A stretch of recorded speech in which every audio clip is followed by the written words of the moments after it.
Hello, y'all. I'm back again for another video. And this video is going to be an interesting one. And it's going to be about the narcissistic empathic male. So, the narcissistic empathic male.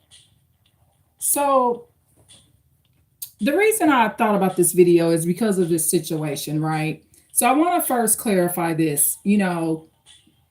It's said, like HD Tutor would say, that empathic people do have narcissistic traits. However, I'm mentioning narcissistic in the way that HD Tutor mentioned someone having supply.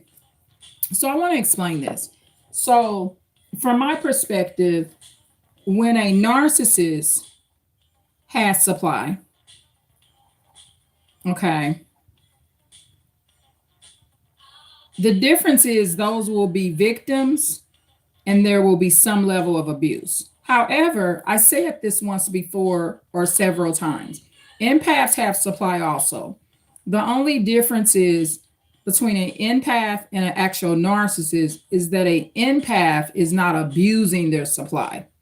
Okay, so that's the difference. So all personality types have supply, which means people that are fulfilling their needs. However, one of the differences is, as a empathic person, if you have supply, you may actually love the person that you're supply. And another difference is an empathic person, their supply will be the people that they're helping.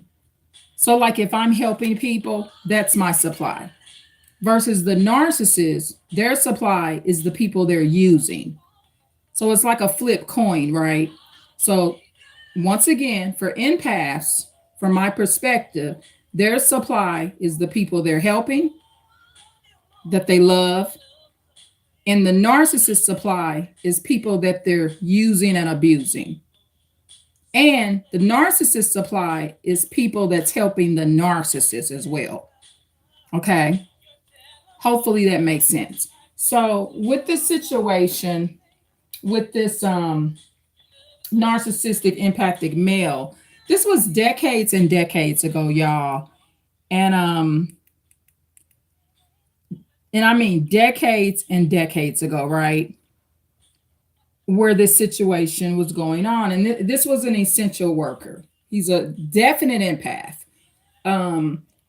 HD Tutor claims that the four personality types, and I completely agree with this, is normals, empaths, narcissists, and narcissistic people. And I just want to go over that to start so that as I get into this video, hello to whomever came in. This video is going to be about narcissistic, empathic males. And when I say narcissistic, I'm not saying his narcissistic traits. So I'm going to kind of go over this and recap on this. For a empath, they have supply, okay? But their supply is going to be the people that they're helping and that they love. The narcissist supply is going to be the people they're using and their victims. So the difference between the narcissist having supply is those will be victims and people that they're using, versus the empath supply will be people that they love and that they're giving to and taking care of. Okay, so hopefully that makes sense. So the narcissistic empathic male, this is going to be very interesting. And remember, on this channel, I come up with my own terminology and wording for things. Mahalia Bernhardt, what a pretty name. Hello to you. Wow, that is such a beautiful name. Mahalia, I love that. Yeah, welcome to the live. So this is going to be very interesting, talking about the narcissistic empathic male. Okay, and I'm gonna, hello, thank you for the emojis as well. So for the narcissistic empathic male, I'm gonna give you a suggestion. Okay, sorry for that noise, y'all. I was putting that back in my slot here. So for the narcissistic empathic male, it is wise to remove yourself from this particular male in the same way that you do a narcissist. And this is why. if you are another empath, the narcissistic empathic male, his supply, or the people that he will be helping, because remember, empaths have supply too, but it's the people that they're helping. They normally will be supporting narcissists. Okay, so with this type of narcissistic empathic male, there's not going to be much room for other empaths in his life. So you're better off getting out very early, because to be quite frank, a narcissistic empathic male may harm you or hurt your feelings or make you cry way more than an actual narcissist. Early, decades and decades ago, before I was even using the word empath and narcissist, I always understood what a narcissistic empathic male was. I knew he was the type of man that had great compassion for me. Those will be the men that even if I befriend them, they'll never cuss at me, name call. They'll never overtly disrespect me. They will never yell at me. They will not do anything that a narcissist or a narcissistic man will do. Now, when I say the narcissistic empathic male, I'm not saying he's narcissistic in the normal way. I'm wording it like H.G. Tudor would kind of say, when H.G. Tudor says you have a regular psychopath and a narcissistic psychopath. And when H.G. Tudor described those two type of psychopaths, he mentioned that the narcissistic psychopath is the one that needs supply and a lot of it, versus the regular psychopath is fine just being a loner. He doesn't need to be surrounded around supply, and he doesn't need to hunt for it like a narcissistic psychopath does. Okay, so it's the same way when I came up and I'm coming up with the term narcissistic empathic male. The narcissistic empathic male needs supply, but remember, his supply is going to be the people he's helping and claiming that he loves, and he will be able to genuinely love them. But the reason you want to still steer away from these type of males is because if you are not a narcissist, lady, you're going to be very hurt, and you're going to feel neglected and left out. Now, he will have a high regard and respect for you and will never forget about you. They can make great friends too. Y'all will be friends forever. He's the type of guy, he'll hoover or pop back up every 5 to 10 years as he gets screwed over by his supply sources, which will be narcissists. So I'm going to give you a perfect example. I had a great friend, and I have a great friend. The thing is, I don't hang out. I don't have narcissistic empathic males in my house, and I don't go to their house. And I typically will not hang out with them. I treat them just like narcissists. Okay, I'm what you call an aware empath. I came up with that term as well. Remember, on here, I create my own terms. An aware empath, you know what you are. You've known what you are for a long time, but you have stronger boundaries. Okay, and you're aware of what you are, and you know how to control your empathy now. You're not helping everybody. Okay. So, hello, Robert. Welcome to the live. Thank you so much. Please click a like, y'all. So anyway, going back to the narcissistic empathic male, I had a friend many, many years ago. He was an essential worker. An essential worker means someone that's working in restaurants, healthcare. They're a bus driver. Oh, hello, Audrey. Thank you so much for coming in. They're a bus driver, healthcare worker, maintenance guy or lady, something like that. So I met this gentleman. It was over 2 decades ago, and a little under 2 decades ago. So maybe 18 years ago.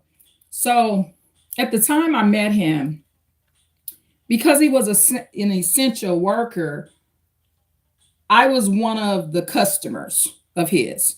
So my sons were very young at the time. Okay. So he knew my sons. He was nice to them, always spoke and stuff like that. So because he was an essential worker, my sons and myself would be around him quite a bit. Okay. Because if it's a restaurant you're going to, you're riding that bus, um, you're around that park and their maintenance or whatever, you're around this person. So during the time I first met him, I knew he was an empath right off the back, way before we was using the okay as we are right now. I knew he was not a narcissist. Okay. So same car accident, same injuries. So I knew, sorry about that, y'all, it buffered out or did something weird. So I knew this gentleman was not a narcissist. So at the time I met him, he was going through this situation where he had a what you call baby mama. So this lady was supposed to be pregnant by him. It was hell. It was like he had entered into hell. So he had met a narcissist, okay? And it was such a hellish experience. And remember, this is an empathic man. So he ain't lying. Whatever he say he going through, that's what he's going through. This is not a narcissist where they're assassinating the character of an ex. And so he was involved with this lady. And I remember he said this, and I'll never forget it. He said, I came in the wrong woman. Okay. Empathic males, they won't use terms like I nutted in the wrong bitch. I shouldn't have fucked that hoe. They don't typically talk like that. And if they do, in a rare occasion, it's gonna be around another man. They're gonna be very mindful of not talking like that in front of me. However, true empathic males, they just don't talk like that, period. You know, especially if they have a close relationship with their mother and stuff like that. So he said to me, he said, I came in the wrong woman. And at that time, I was utilizing my gift because, you know, I do what you call reading without the cards. Thank you so much for the likes, y'all. And my gift was telling me that that's not his child. That is not his child. Intuitively, I was not surprised that the child ended up being a boy. I did not have a sense that the child would end up being a girl.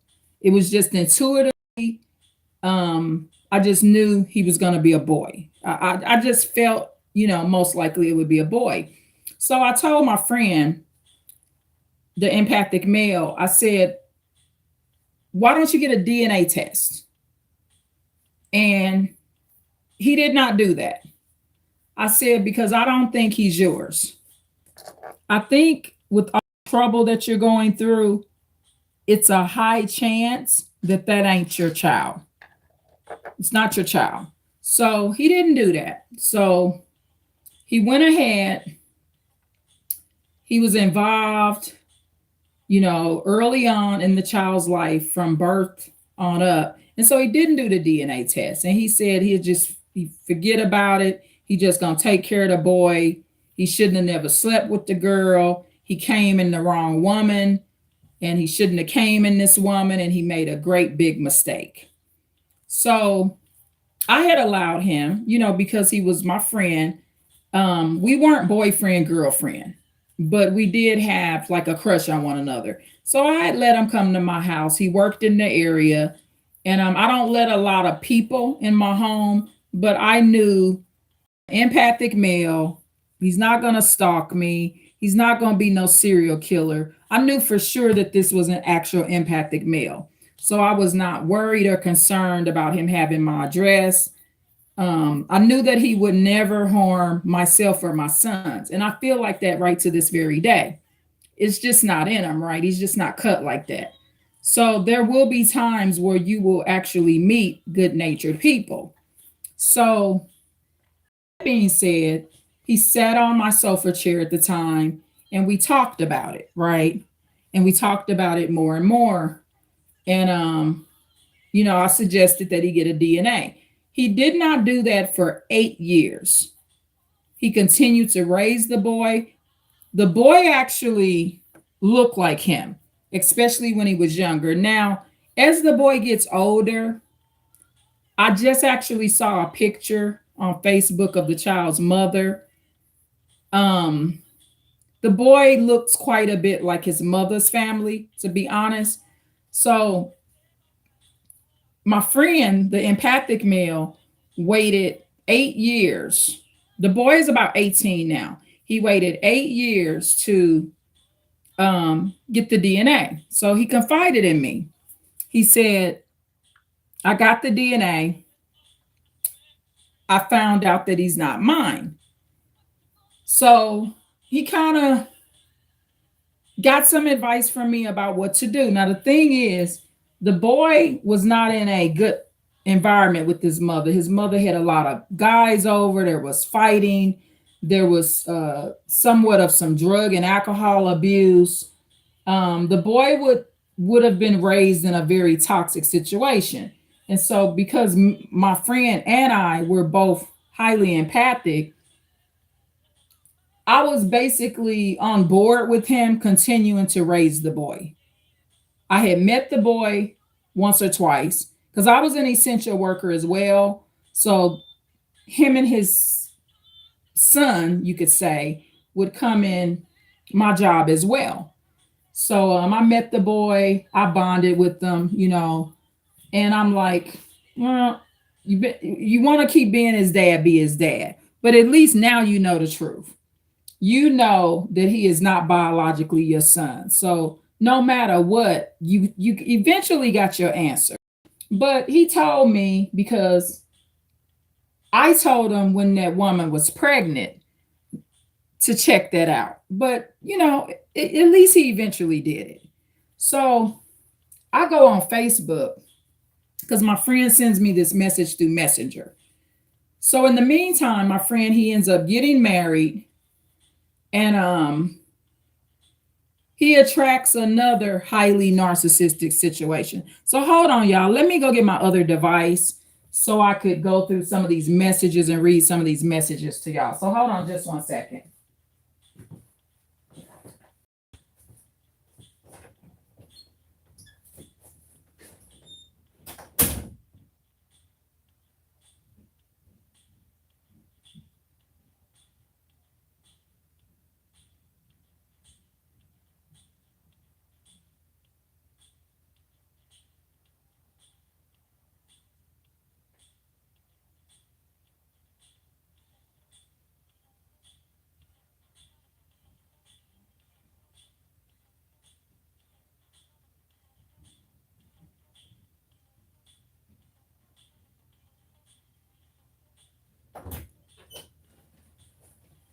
Okay, y'all, sorry about that.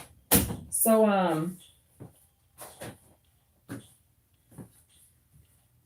okay, so I'm gonna go to these messages. So I was on board with it. I'm like, okay, well, if you want to keep raising them, that's fine.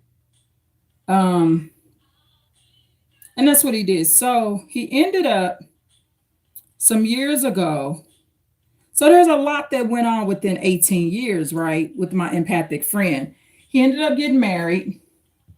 And like I said, this is not my boyfriend, okay? Um,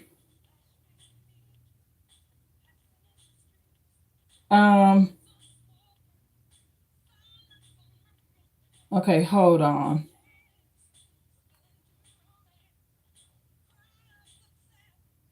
Let me go back in these messages.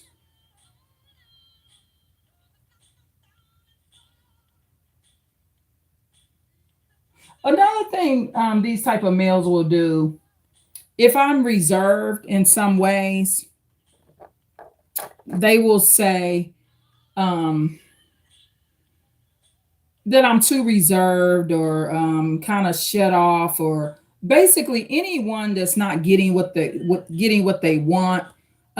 He's not a narcissist, so he's not gonna say I'm stuck up and stuff like that. So I'm reading one of these messages way back that he sent me in 2020 saying that I'm reserved. And what it is, I've always protected myself. With this type of empathic male, the narcissistic empathic male, I treat them just like a narcissist. And this is why. These type of situations and friendships are dead end. They won't be, even though it's an empathic male, the male may not be, even as a friend, focused too much on your needs because they got so many narcissists around them that's sucking them dry and that's causing so much harm.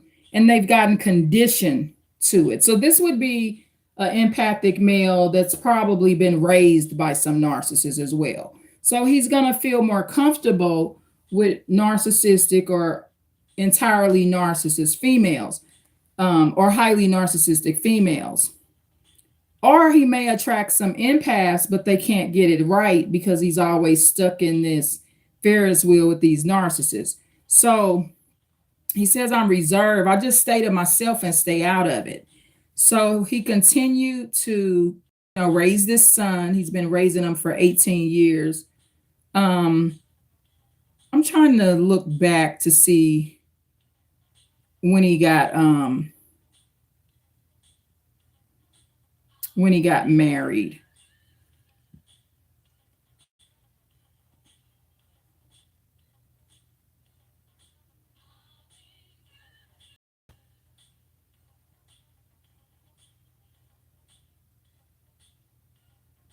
Let me see. He mentioned that his wife wanted to be a blogger, a blogger.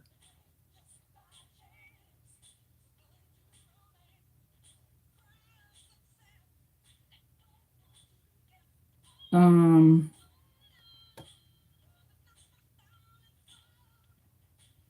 so he mentions in one message that his wife doesn't feel like he values or loves her.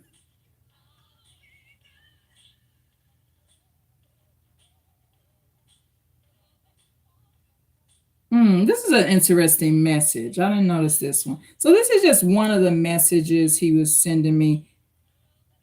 These are kind of old messages, right? So at least he was married. He said it lasted 8 years. Um,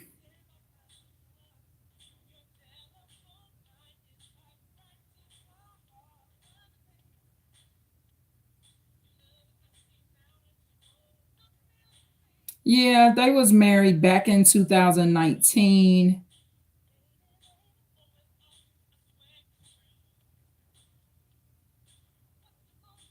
I think it probably ended about a year ago. I'm just looking through all these old messages, y'all.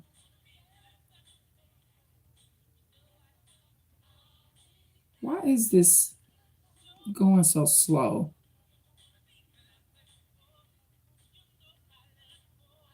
Yeah, so he got married around 2018 or 19. It lasted 8 years, but 4 of those years they lived in separate places. So imagine a marriage lasting 8 years. They had a beautiful wedding from what I saw on Facebook, but 4 of the years they didn't even live together. So when he gets married to her, he's already in this situation. So the little boy that he's been raising, that's not actually his biological son, is about 10 years old. Now, this is a pet peeve of mine. This is something that I do. Let me try to explain it. So what I do, I don't get involved with the scams of other people. So say, for example, there's a situation and I know that somebody is telling this child that they real daddy, and they are actively keeping that child away from their real daddy, and I know about it, and everybody's calling that man the daddy. A lot of times the child even thinks that that man is their daddy. In those situations, because there's no honesty in it, and this child does not know that this is not their daddy. It's a big lie. It's what happened to Ted Bundy, right? It's one of the things that messed him up early on. You know, being given his stepfather's last name, which is Bundy. You know, Ted Bundy, that's his stepfather's last name. Ted Bundy's original name was Cowell or something like that. Cowell. Kyle or Cowell, whatever his original name was. So, and I learned this from personal experience, the toxicity of, you don't have to lie to a child. Just tell the child this is not their biological father, but this is who acting as your father. You know, I don't, you can call him dad or whatever. That's normal. You know, I was just on a video talking about my ex father-in-law that I call my father-in-law. But see, everybody knows that, for one, that was not my father-in-law by marriage. I was going to marry the boyfriend, but I did not. However, that man acted like my father-in-law and treated me like a daughter, and we called him dad. And it's okay to do it as long as, and he was like my children's grandpa, right? But my children knew that that was not their real grandpa. So that's my issue with it. I think, okay, if you're going to put these labels on people, if you tell me, hey, that's your dad, yeah, I'll call him your dad. But I'm not going to participate in it if there's these lies and kids are being told that that's their real father. And if I know that someone is being kept away from their real father, I'm not going to call that person their daddy. I just won't do it because I don't want to be involved in it. It's not your daddy. And for me, I won't do it if the lie is being told to the child. So I hope that makes sense. So I kind of like use discretion with those situations because I don't want to be one extra person that tells a lie to you. Because when the child grows up and they remember, wow, everybody kept calling that man my daddy. Why they do that? Because sometimes those type of fathers end up doing something to the child. So you just want to be careful with getting overly involved in those situations. So what I do is I use discretion. So with this situation with my friend, with these type of narcissistic empathic males, and remember, they're narcissistic in this sense because they need the supply, and their supply will be the people that they're helping. So he gets into a marriage, and when an empathic man chooses to raise a child that's not his, it will create relationship problems with anyone that he gets with, whether he gets a wife, a girlfriend, or whatever. It didn't create a problem for me as his friend. I just knew from my perspective, he's going to go down a rough road and run a lot of people off. Because this is a man that has no biological children. So why would you do that to yourself? You have no biological children. Because my friend, he had a girlfriend, him and his girlfriend, neither one of them had kids. They used to travel, go on trips, go out of town. When he started taking care of this child that's not his, all of that went away. And he lost that girlfriend. So I seen him early on taking losses.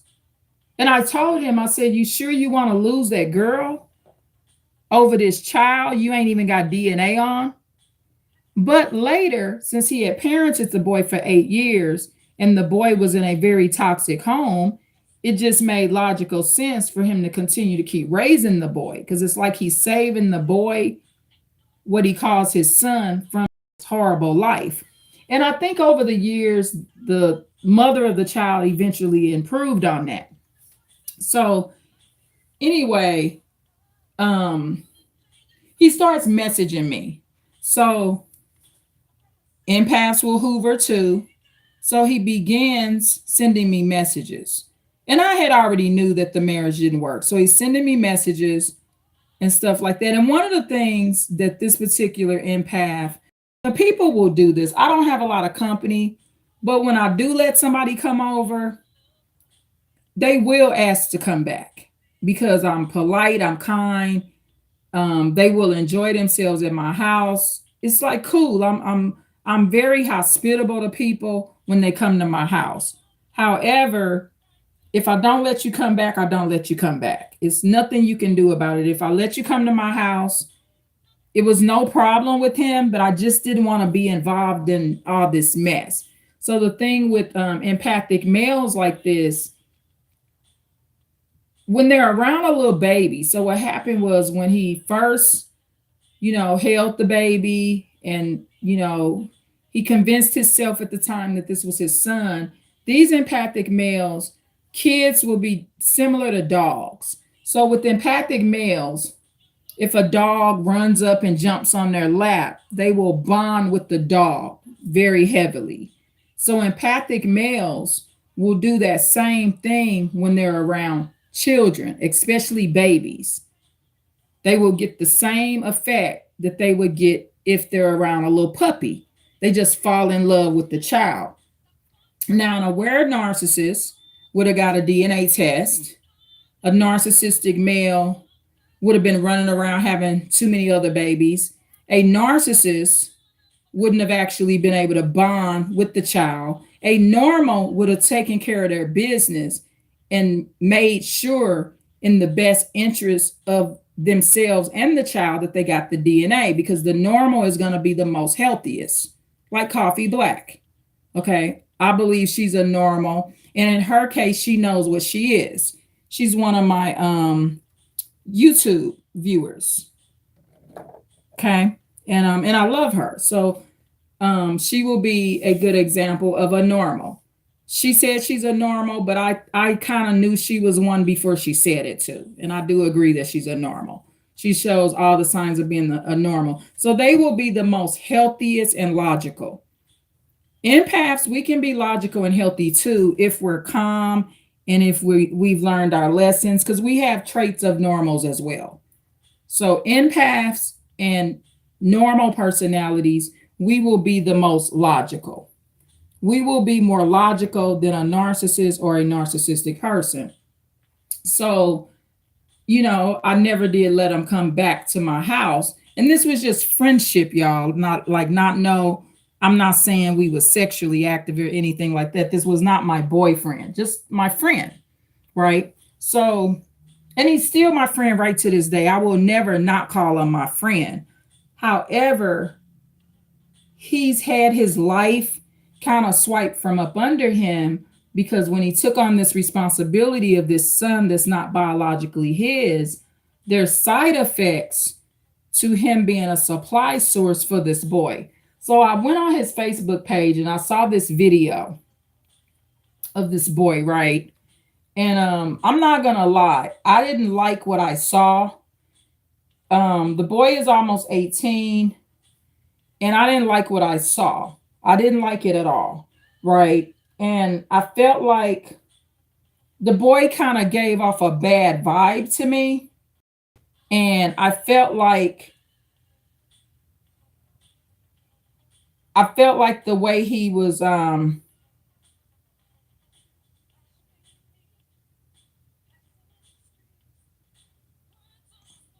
felt like the way he was talking to and treating his dad was very uncalled for, right?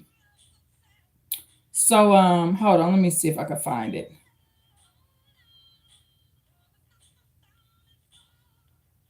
Yeah, I can't find it. The thing with these type of situations, I won't worry about it. I'll tell you what happened in the video. So in the video, the son of his, not his biological son, they're playing a game, and my friend is winning the game, and eventually the boy says, leave me alone, leave me alone. To me, he was treating them, it's just one of like them Gen X kids, how they behave, the disrespect. And so I didn't like it. I felt like it was a bad spirit. I'm looking at it like this. This man then saved your life. He done taken care of you, even though he found out when you was 8 years old that he is not your biological father. Thank you so much for the like, y'all. And he's taking care of you. And it's so disrespectful to be going in an elevator telling this man that then gave his life to you and dedicated his life to you, spent time with you, paid to take care of you, let you live with them and all of that. And you telling them, leave me alone, leave me alone. It was just rude. I didn't like the energy of it. So I went back to when I had told him when he was an essential worker. Oh, Natalie, thank you so much for coming in, Natalie. This is about the narcissistic empathic male. And I'm going over a real life situation of one of my friends, Natalie. Everyone say hi to Natalie. She's the channel moderator here. So I'm going over the situation from decades and decades ago, Natalie. It's been about 18 years where one of my empathic male friends decided, I had told him I didn't think this boy was his.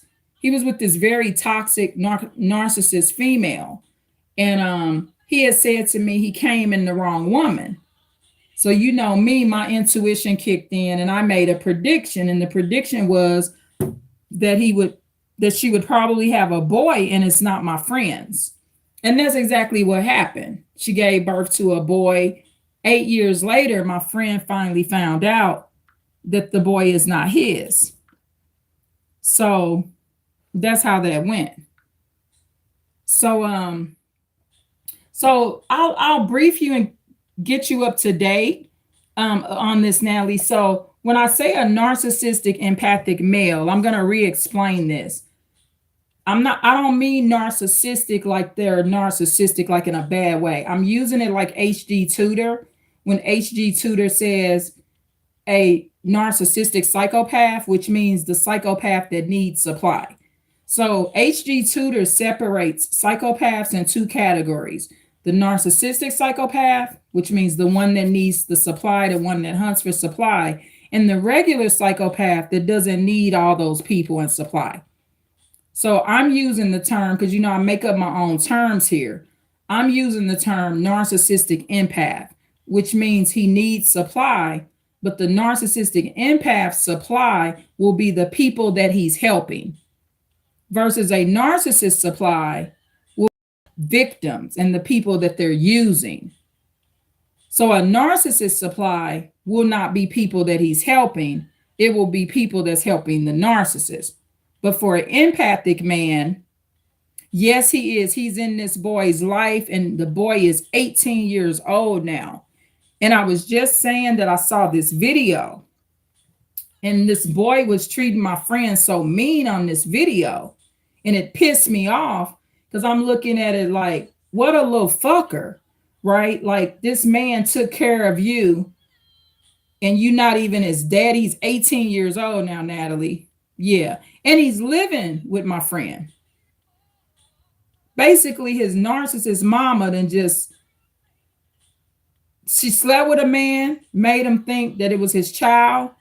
My friend found out when the boy was 8, he's not his child, and she's dumped that boy off on this man. Yeah. So my friend, I was stating this earlier, Natalie and everyone, that with narcissistic empathic males, and remember, narcissistic in this case means he needs the supply.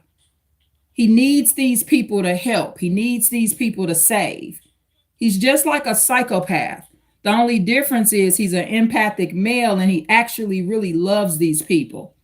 This type of man will never call you out your name. He will watch how he talks about women around you. He will be consistent from the day you meet him. He's actually an empath, which means he was raised by some narcissists.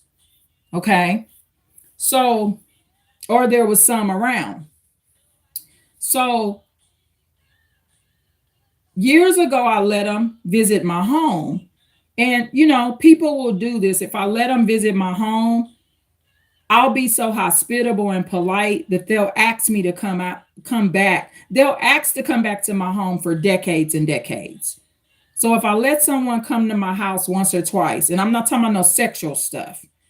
If I let somebody come to my house once or twice and I don't let them come back over, they'll ask me if they could come back for the rest of their life.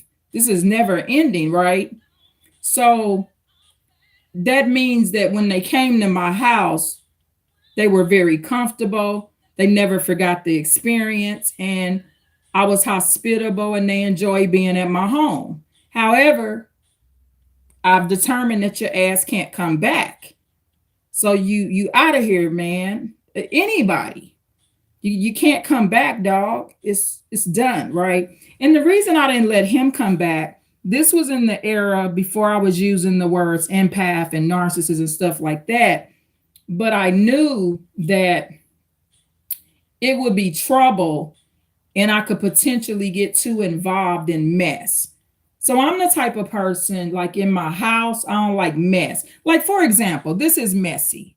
My friend, while he's sitting up talking about this lady he had pregnant and he came in the wrong woman, and I'm telling him, I don't think the baby gonna be yours.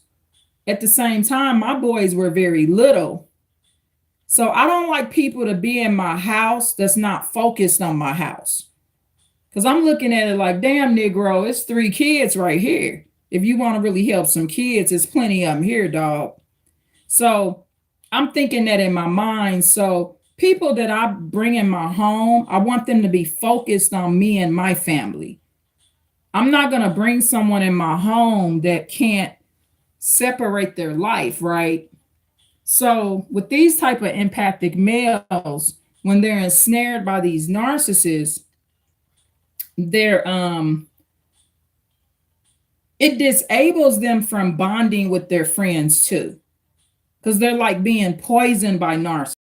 So and he was very nice to my kids, but I also knew that he wasn't going to be like a mentor, or he wasn't going to really make the effort to help my kids because he's an empathic man. Remember that an empathic man, they're not necessarily helping other empaths. I'm most likely going to get help from an aware empath. Like when I got with my aware empath, he helped my kids.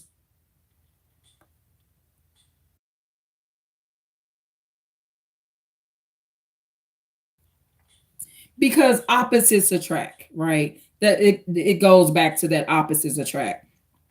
So narcissists will have empathic people ensnared. But yeah, exactly, Natalie. So Natalie says an empathic man isn't helping other empathic people. Yes, usually they are not. It's just honest the truth. Like, and that's why I always had a lot of narcissists. I attracted narcissistic males because or see, the men that have helped me and been in my life, they're a complete narcissist. Now, a narcissistic male, like a male version of Miss Angel, right? I'm going to be turned off by them right away because they're just going to be too much on the weird zone. So, a narcissistic male or an unaware empath, both of them run their mouth too much. These are going to be men that don't control what they say, right? So, not enough for me. However, empathic males will always get along, but if they've been snagged by narcissists already, see, this is the thing. An empathic man, okay, if I found an empathic man to build anything with or just be a good friend, he would have to be an empathic man that was raised by empathic ladies. He would have to be the man that was not raised by the narcissist. So if the ladies in his life were narcissists, then that empathic man is kind of damaged. So I just really never lucked out, but he's still my friend. So he messaged me, right? And Natalie and everybody also, let me go get my tea because I had just called. So let me go get my tea. So it's break time, y'all. Hold on one second. Let's take a quick break. Quick break. I'll be right back. I'm going to get my tea, y'all. Hold on one second, Natalie. Don't leave if you don't have to, Natalie. I'm just going to get my tea.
I'm back, y'all. Sorry about that.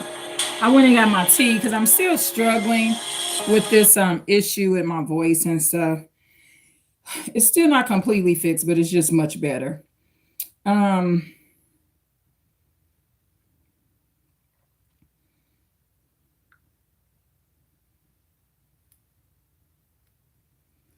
okay, hold on one second, y'all.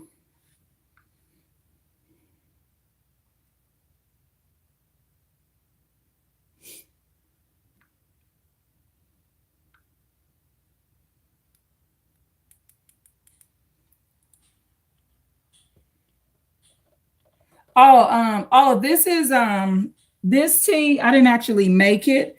I buy it from the grocery store. So it's the Gold Peak brand and it's sweet tea, but it's real brewed tea made with cane sugar. So it's the Gold Peak sweet tea. Oh, you're sipping on hops and lime juice? Oh, nice, Natalie. I gotta try some of that. So yeah, so this is sweet tea. This is about the closest I would say to, making it myself. I make my own coffee, but this sweet tea helps my throat and prevents asthma attacks, literally. This is like my inhaler. I don't use those inhalers and stuff. I mean, because for one, you gotta be careful with those inhalers because you want it to work if you have a deadly attack, right? So a lot of times in the case of a deadly attack, um, they're just not working much. So hold on. Okay, so let me get caught up on the comments here. Hold on one second. Sorry, it buffered out. I don't know what happened there. Um, Hold on one second. Hold on one second. I'm checking the comments.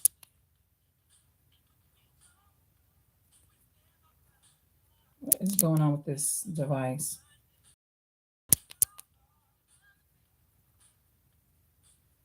Okay. Hold on one second.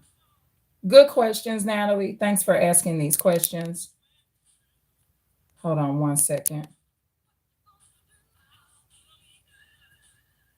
Okay, so Natalie asked if he's in the child's life. I said yes. He's a young adult, 18. He just turned 18. Um, so Natalie says an empathic man isn't helping other empathic people. Yes, that's very much the case. Natalie says, please like, share, and subscribe. Happy Friday to all that enter this live. And I gave the answers to Natalie asking what kind of tea am I drinking. And earlier, Mahalia Bernhardt, hello to Robert dash 0804. Oh, actually, Audrey. I'm sorry, Robert. You're Audrey. The praying hands, thank you, Robert. Please like, share, and subscribe. Natalie says, beautiful Friday advanced. How are you? I'm excellent, Natalie. Glad you're here. How are you doing, Natalie?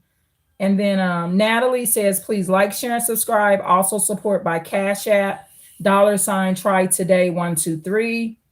Natalie says, thank you for liking the page. I consider subscribing and sharing with all the hearts. Natalie says, oh, wow. Thank you, Natalie. And so, yeah, so I'm caught up on the comments now. So, yeah, that way I don't get too far behind. So, yeah, and your hops and lime juice sound tasty as well. So, one of the things with the empathic friend, it's not like a narcissist communicating with you, right? It's not going to be the same experience. An actual empath, they can message me for the rest of their life, right? They're not going to be overtly disrespectful. Communication will be usually genuine, or always be genuine. They're contacting me out of pure love because they never forgot me. This would be someone that, like if this guy found out I died, he would cry. Oh, Miss Irene dead, that. So why shut somebody like that out, right? So the thing is, he got married and it lasted 8 years. I hoped it lasted, but I saw some red flags early in the beginning. Let me see. His wife personality type. He's younger. I'm older than both of them. So I'm old enough to be like his auntie or something, right? But mm, she was younger than him, but she had like a really playful type of personality. Um, she acted really youthful. But the thing with his was she's a animal lover. So I watched the videos of them, and I from my perspective, um, I watch the videos of them, and from my perspective, she behaves like she likes dogs more. Even when they're divorced now, they got legally divorced, and she's fine with it. She's right on her page with the animal, and she likes the big fluffy dogs. So dog lovers they don't really need a spouse, especially a for real animal lover. It ain't really much you could do for them. Right. I mean, they are into the wild. Okay. And so she was young and it's just not going to work. And, my empathic friend, it seemed like he would want the attention that the dog is getting. So it was just a big clash. That was one of the red flags. And the marriage didn't work. He mentioned to me through Messenger that she didn't like his dad renting part of the house that he owns. So she moved in the house that he owns. I never went to his house. I let him come to mine decades and decades ago. And we just sat in the living room and talked. And um, actually, he was cool to have over to the house. The thing is, like I said, I don't mind discussing some drama. Okay, you got this drama, this chick pregnant, you just my friend.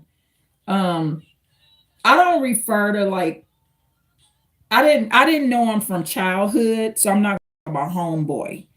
Now, if I had guy friends like from childhood, those are my homeboys. But someone that I met when I'm a full blown adult, that's not my homeboy. Because when I met this person, he's a man, right? So I don't refer to him as that. I just call him a good friend. So he contacted me through Messenger. And so he starts out, let me see. And I don't like people to keep asking me stuff I've already said no to. He's asked to come to my house. Like I said, people do that to me. If I invite them over, they just will ask to come to my house for the next 30, 20 years. I mean, I'm glad you liked it when I let you come over, but it's my house. You can't come back. I mean, I don't care if you're an empath, narcissist, you just can't come back. Even my ex-aware narcissist, my actual boyfriend, that was one of the things that made him threaten to blow my back off. Um, when we were on the phone, when I mentioned that he can't come over no more. So I guess males get pretty upset. I mean, it's a good thing. I like the fact that they're acknowledging how kind I was to them and how comfortable they were at my house. But you can't come back, Negro. It's over. Friend, boyfriend, whatever you were, you can't come back. It's not your place. You do not pay rent here. However, I do like the fact that you're not complaining about coming to my house. I do like the fact that someone wants to return, right? That's a good thing. It means that I treat people right when they come over. And I will always do that. Anyone that comes over, I'll treat them right. So he will communicate with me through Messenger and we'll talk over the phone every few years. Sometimes I'll see him out in public and stuff like that. So he started asking to come to my house. So he's entering into the the lion's den, because one of the things, empathic or not, you shouldn't keep asking someone something that they already said no to. And then for me, I'm the type of person, I don't invite myself to people's house. It's a boundary crosser. Anyone home that I come to, they'll usually invite me, or certain people house that I do go to, I may say, can I come over? But these will be people that welcome me as a guest every year. So if I'm a regular welcome guest, I may say, you know, would it be okay if I stop by to say hi or something like that?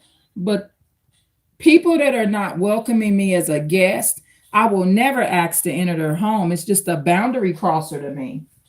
And I just wouldn't feel comfortable with it. But guys are a little different, just in general. Um, I think guys are just a little different. So he sent me this message, and he was explaining he don't have people over to his house because his dad and son is there. So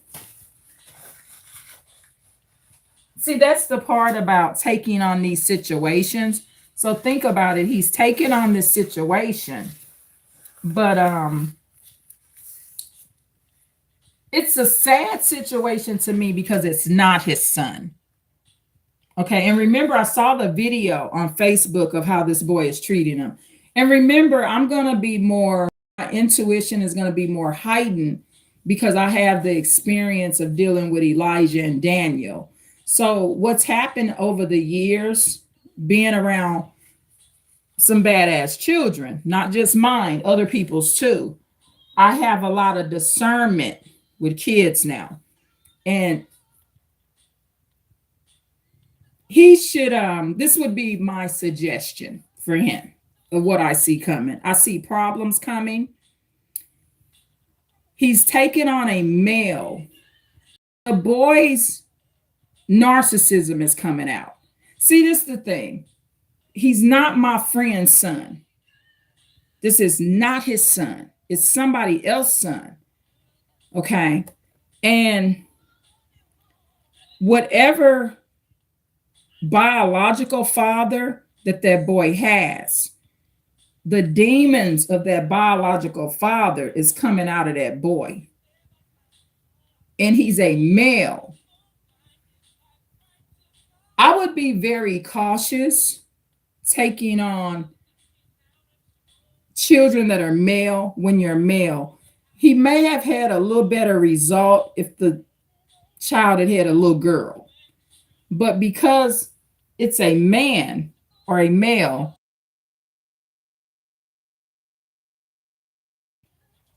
it's a male that's not his biological son. The boy is spoiled. Okay. I'm not sure if they told the boy that that's not his father biologically. I don't know what the boy has been told. I got a sense that he may know that that's not his biological father. However, the boy is 18, and my recommendation from my soul tells me that it could get kind of risky and dangerous, right? So, like something like this. 3 years from now, they get into a big old fight in the house, something like that. So, whatever's in that boy, it's like this. You know, the cases I actually cry over, y'all, that break my heart. I'm gonna tell you something. Y'all know how I like crime cases, right? And I like the mystery and watching them and just knowing what's going on in the world. But some of the most hurtful cases is when I watch the cases of the adopted parents that get murdered.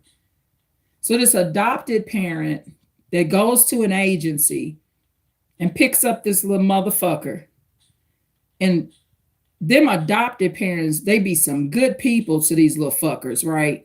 And they adopt this little motherfucker, and this motherfucking child of someone else kills this good hearted person. Imagine you don't have biological children, so you decide, I'm gonna bless somebody's life, and you go go to an adoption agency, you take home this beautiful looking kid, and this little fucker grows up. You do everything for it. You're the kind, sweet, you're not a narcissistic sociopath, you're not an abuser, and this fucker kills you. Those cases bring tears to my eyes because I'm like, oh my God, this kind hearted person got unalived. So it's already bad enough when your own children do it, right? But it's extra sad when this kind person go get a child that's not theirs and they get unalived. So I sense something coming that's not going to be very cool, right? So I think for this child that's now 18, I see something coming that's in the air. And I think my friend is going to ultimately have to get that boy out of his house. And I think the boy at some point is going to have to be sent back to his mother's house because the subtle disrespect is already there coming out. And the energy I got from the boy on the photo and the video that I saw is he is a user. So see, my friend that's an actual empathic man, he's a supply source to that boy because that boy real father decided not to have nothing to do with them. Okay, so my friend is a total supply source. So anybody that adopts a child, you are a supply source and you are someone that that child is using. That's it. The child will very rarely give a fuck about you, and they will not be around when you're old and sick. It's very rare. And because it's very rare that your real kids are even around when you're old and sick. So my friend had sent me this message, right? And so he's explaining how he got his dad. And I thought about this. I'm like, he's probably raising this boy because that probably ain't his real dad. My intuition told me that man he'd been calling his daddy his whole life. My friend been calling that older man his daddy. That's probably not his real daddy. So that's probably why he's used to, taking on this type of responsibility. Because if he had a stepfather or someone that claimed him, he's just, I guess, passing on the legacy or paying it forward. And I also said, you got the personalities, a normal, a narcissistic person, a narcissist, and an empath. Okay. So those were the personality types. But in these situations, I can be quite frank and blunt with empaths too. I don't give them a pass to abuse me, right? Or to make me feel any kind of funny way. So, like I said, I've never been to his house. I've never met his dad. I ended the friendship, what would be the word? Abruptly. So when he first came to my house, I read the play and I ended it pretty abruptly, especially to come into the house part. And then from there, we would meet in public, go out to eat, hang out at the park, hang out in the neighborhood. We used to go kick it in and stuff like that. I just didn't have him at the house. It's not like I didn't go around him anymore. I just didn't have him at the house. So that was my boundary and I stuck to it. Yeah. I don't abuse people. I don't have them on a Ferris wheel where I'm not a narcissist where I'm going to keep hoovering. I don't have you at the house. Now I'm going to let you back and forth. I don't do people that way. I don't want you at the house. You don't come back no more. And I don't be mean about it. I just don't have you back over. That's the bottom line. So this particular empathic man, he said, his son, we got into this conversation. So I guess the boy doesn't go to his mother's house much. So he says something about, in these messages, he makes this comment, I'm attacking his son. No attack upon his son.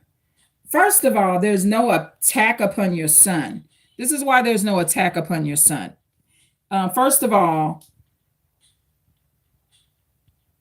I'm the one that told him, I was the first person that told him when that lady was pregnant that that is not his child. I am not attacking anyone. And I'm definitely not attacking your son because it ain't your son. That's what I told him. I said, ain't nobody attack your son, because I said, you must be out of your freaking mind. All I ever did was tell you the truth that you are obviously ungrateful for. I said, you adopted Jeremiah and you chose to stay in his life, but he still is someone else's son. Eugene, the truth is not an attack. You are attacking me with your demonic energy. And this type of empathic man, like I said, demonic energy, not a narcissist. So I didn't appreciate that. So this goes back to my original decision of not having him in my house. So one of the points of this video with the narcissistic empathic man, and he's narcissistic because he needs supply, and his supply is going to be the people he's taking care of. That's the language I'm using here from what I've seen. So, but we're always going to be able to communicate. There's no cursing. When it gets heated, he just backs out, right? But it's not his son. I'm not telling a lie. The DNA say that Jeremiah not his.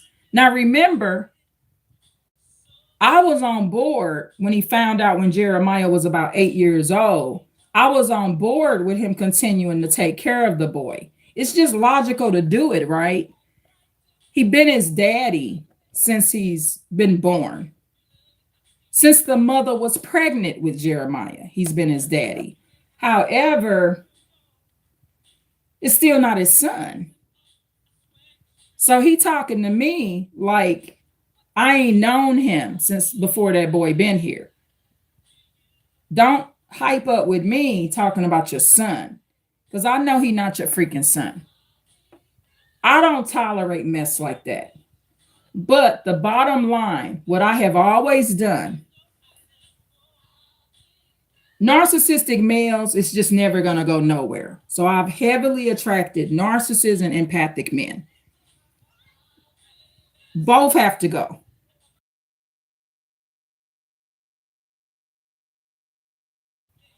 Both end up leaving my life. Both, if it's an empathic male, if it's a narcissistic empathic male, and remember, narcissistic in this case means he has to have supply, then it's the same dead end result. So what you want to do, and a lot of empaths will do this, and normals. When people are in your life, you don't want to judge them for how good they've been to somebody else. Like Natalie, she's the channel moderator.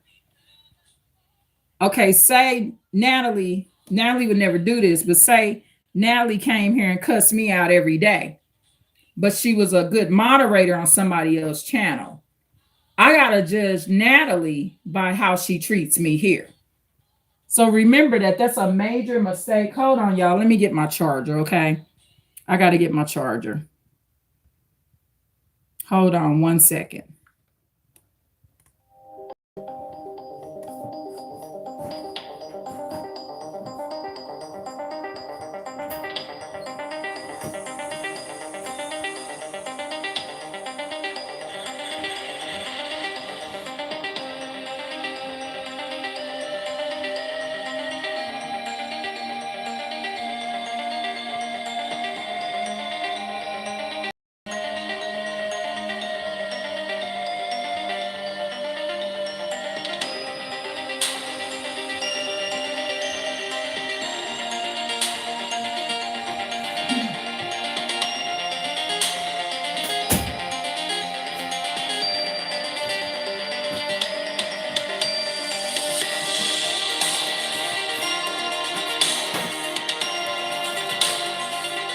Hold on, y'all.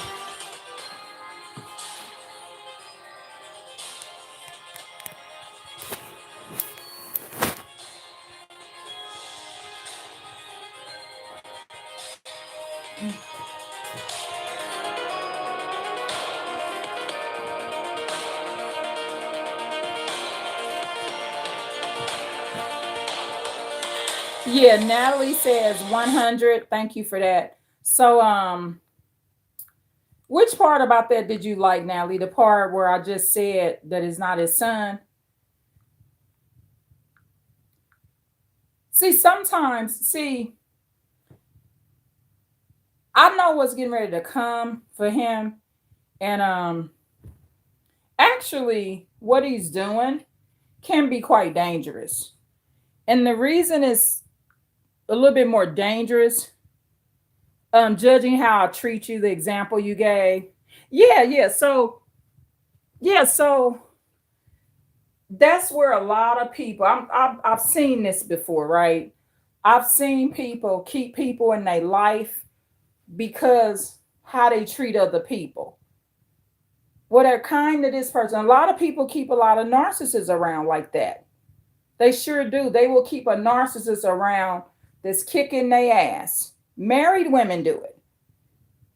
A married woman can be empathic and she be married to a man that beats her fucking ass.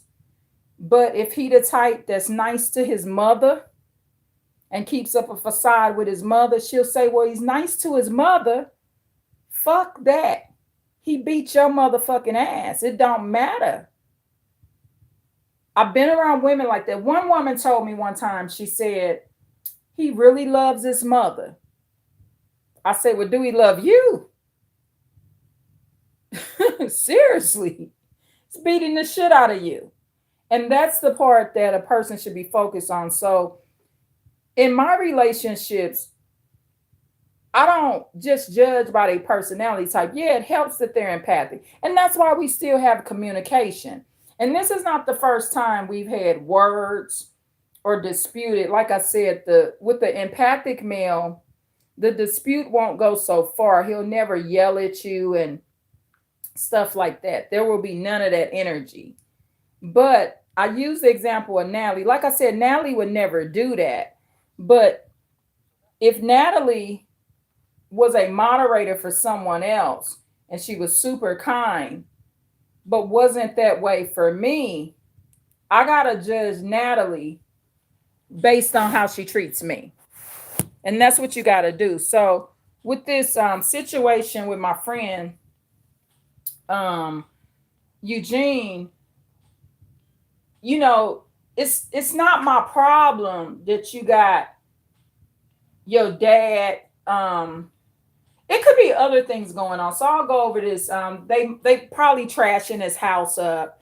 I know to play with niggas, okay? And I'm not calling Eugene a nigga, but I know how niggas are. So it's his property. He owns this house. He has a very good job. So his dad and that boy probably be fucking his place up too. Because I know Eugene had some issues like that with people years ago. But the problem with the empathic man like this, he's gonna stay surrounded around the narcissist and he's gonna be addicted to the narcissist. And he needs that supply. And the supply in this case is what he's doing for them. His dad rents part of the house. So at least his dad is paying rent. But keep in mind, Eugene, that's my son, that's my dad, that it's possible that that's not his biological father.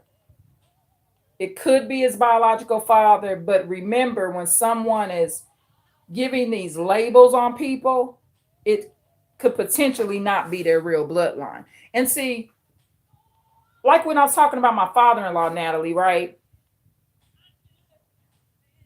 Y'all know he's not my real daddy, right? So I just like, okay, with Eugene's son. If I was around, I wouldn't call that his daddy. I just wouldn't participate in it. Because for one, I don't know if they told him the truth. I would need to find out, does this boy know that you're not his real daddy? Now, if he know that that's not his real daddy, then maybe I would be more flexible with saying, hey, hand this to your dad or something like that. But if the boy don't know that that's not his daddy and they never told that boy the truth, I wouldn't participate in that because I don't want to be part of that lie. That's why Ted Bundy was fucked up. Bundy's his stepfather name, who Louise Bundy was married to. And that's another thing. From my perspective, when it's not your son, don't give him your last name. Because look at what Ted Bundy did. He's a motherfucker, um, infamous serial killer. And so I wouldn't want to get no little child my name and then they run around with my name and now they're a infamous and known freaking serial killer. Be careful giving people your name because you don't know what they're going to be when they grow up. It's not your child.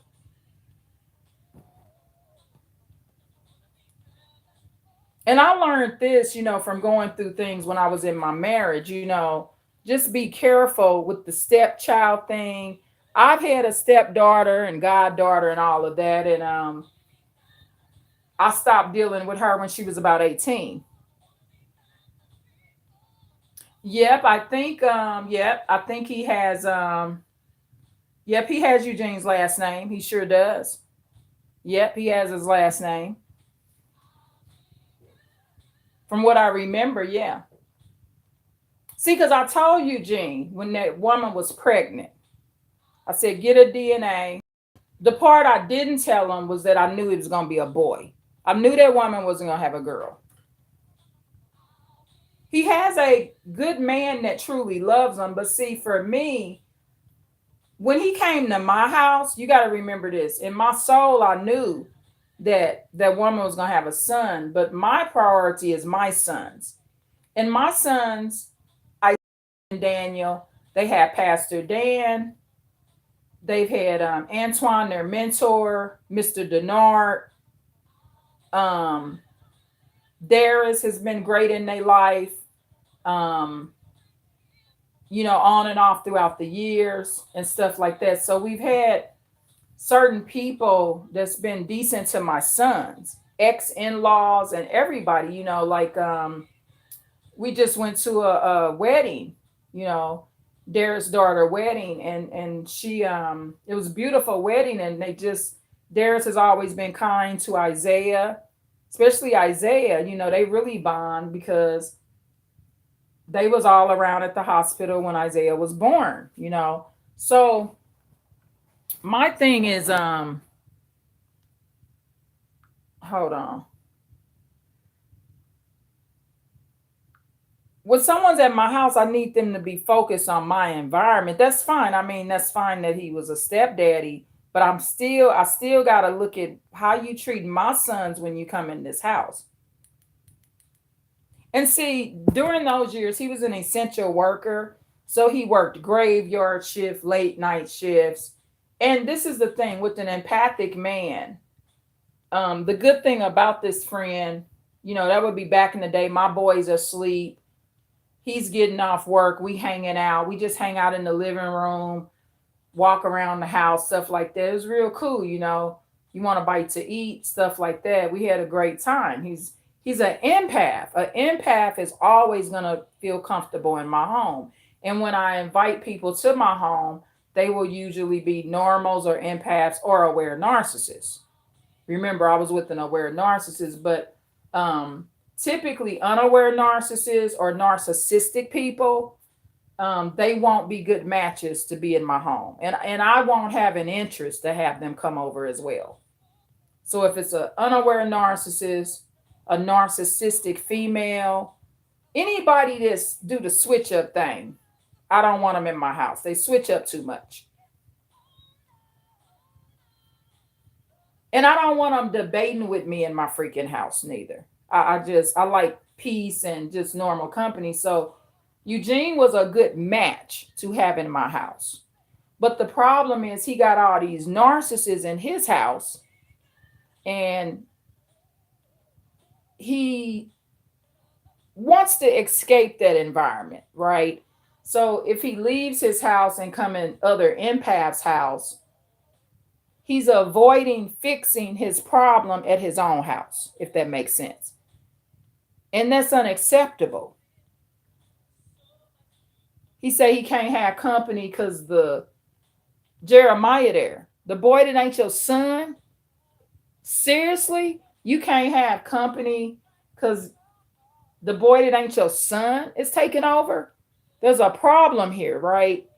Does he go visit his mother house? So it's this taking advantage of Eugene. And see, the thing is, I do love Eugene. He's always been a great friend to me. I will always love him. He's one of the best guys you could meet.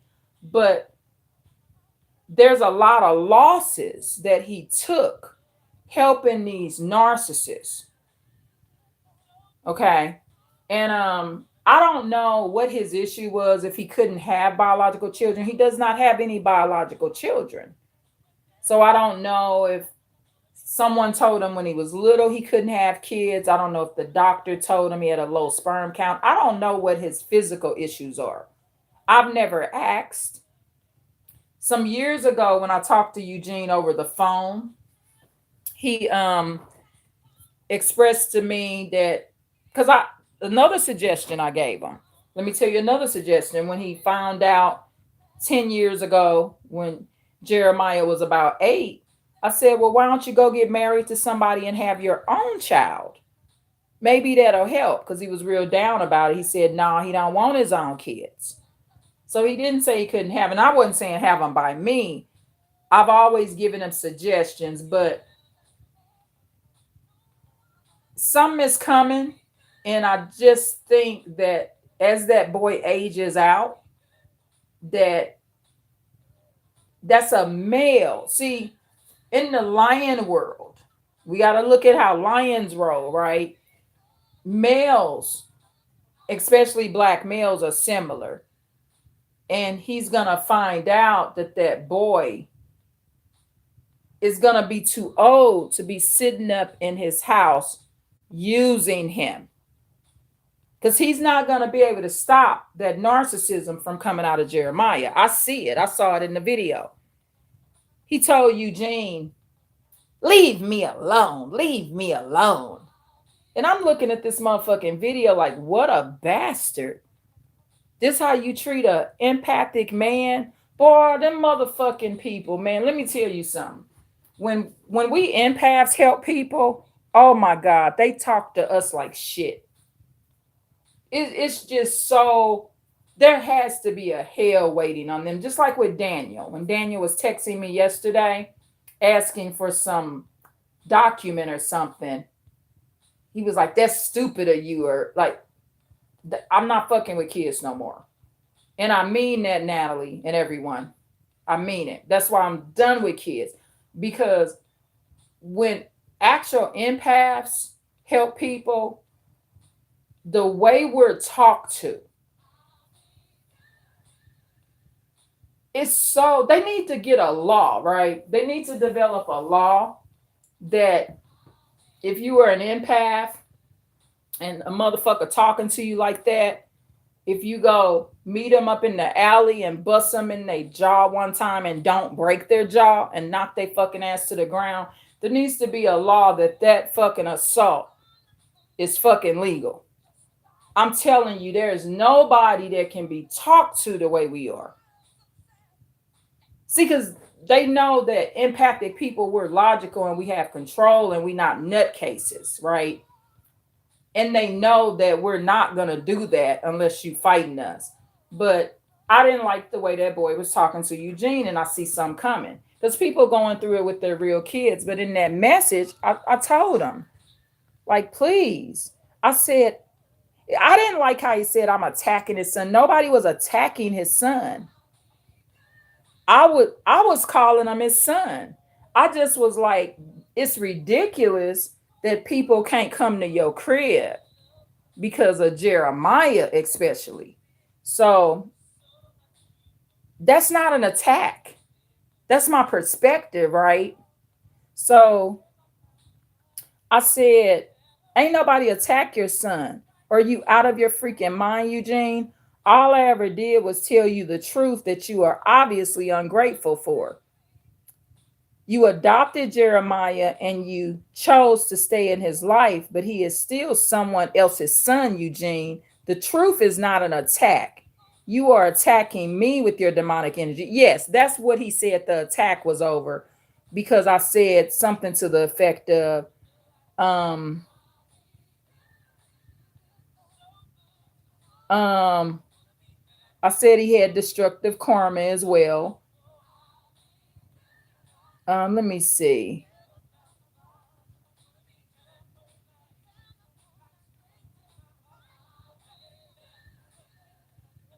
Um,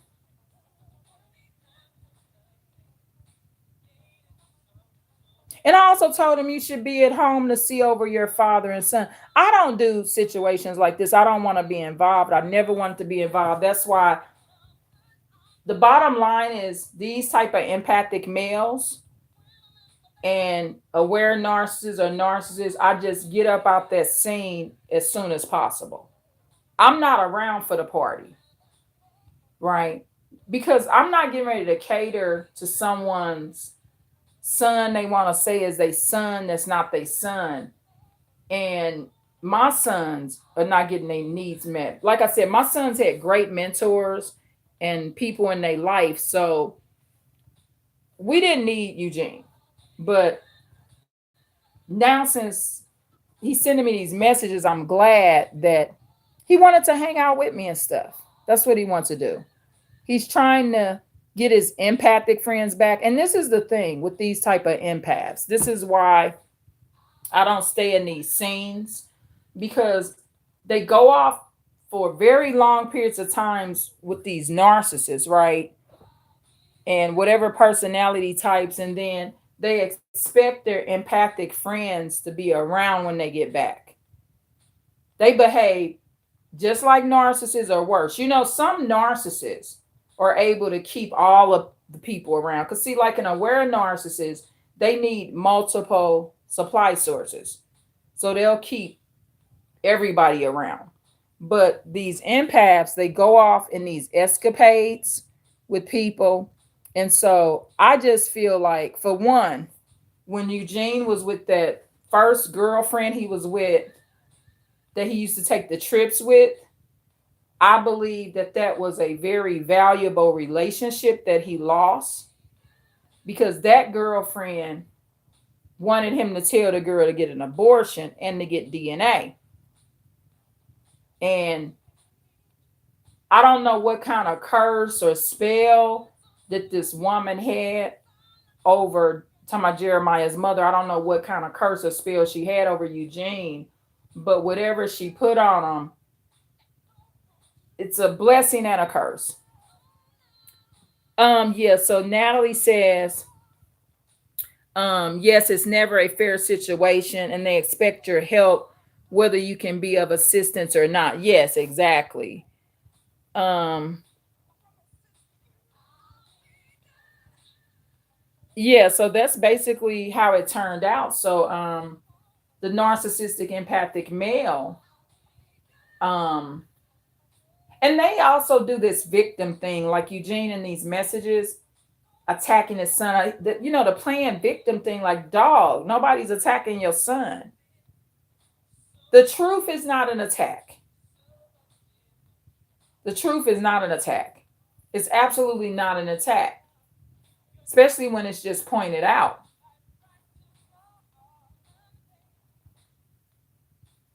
He act like I forgot the truth.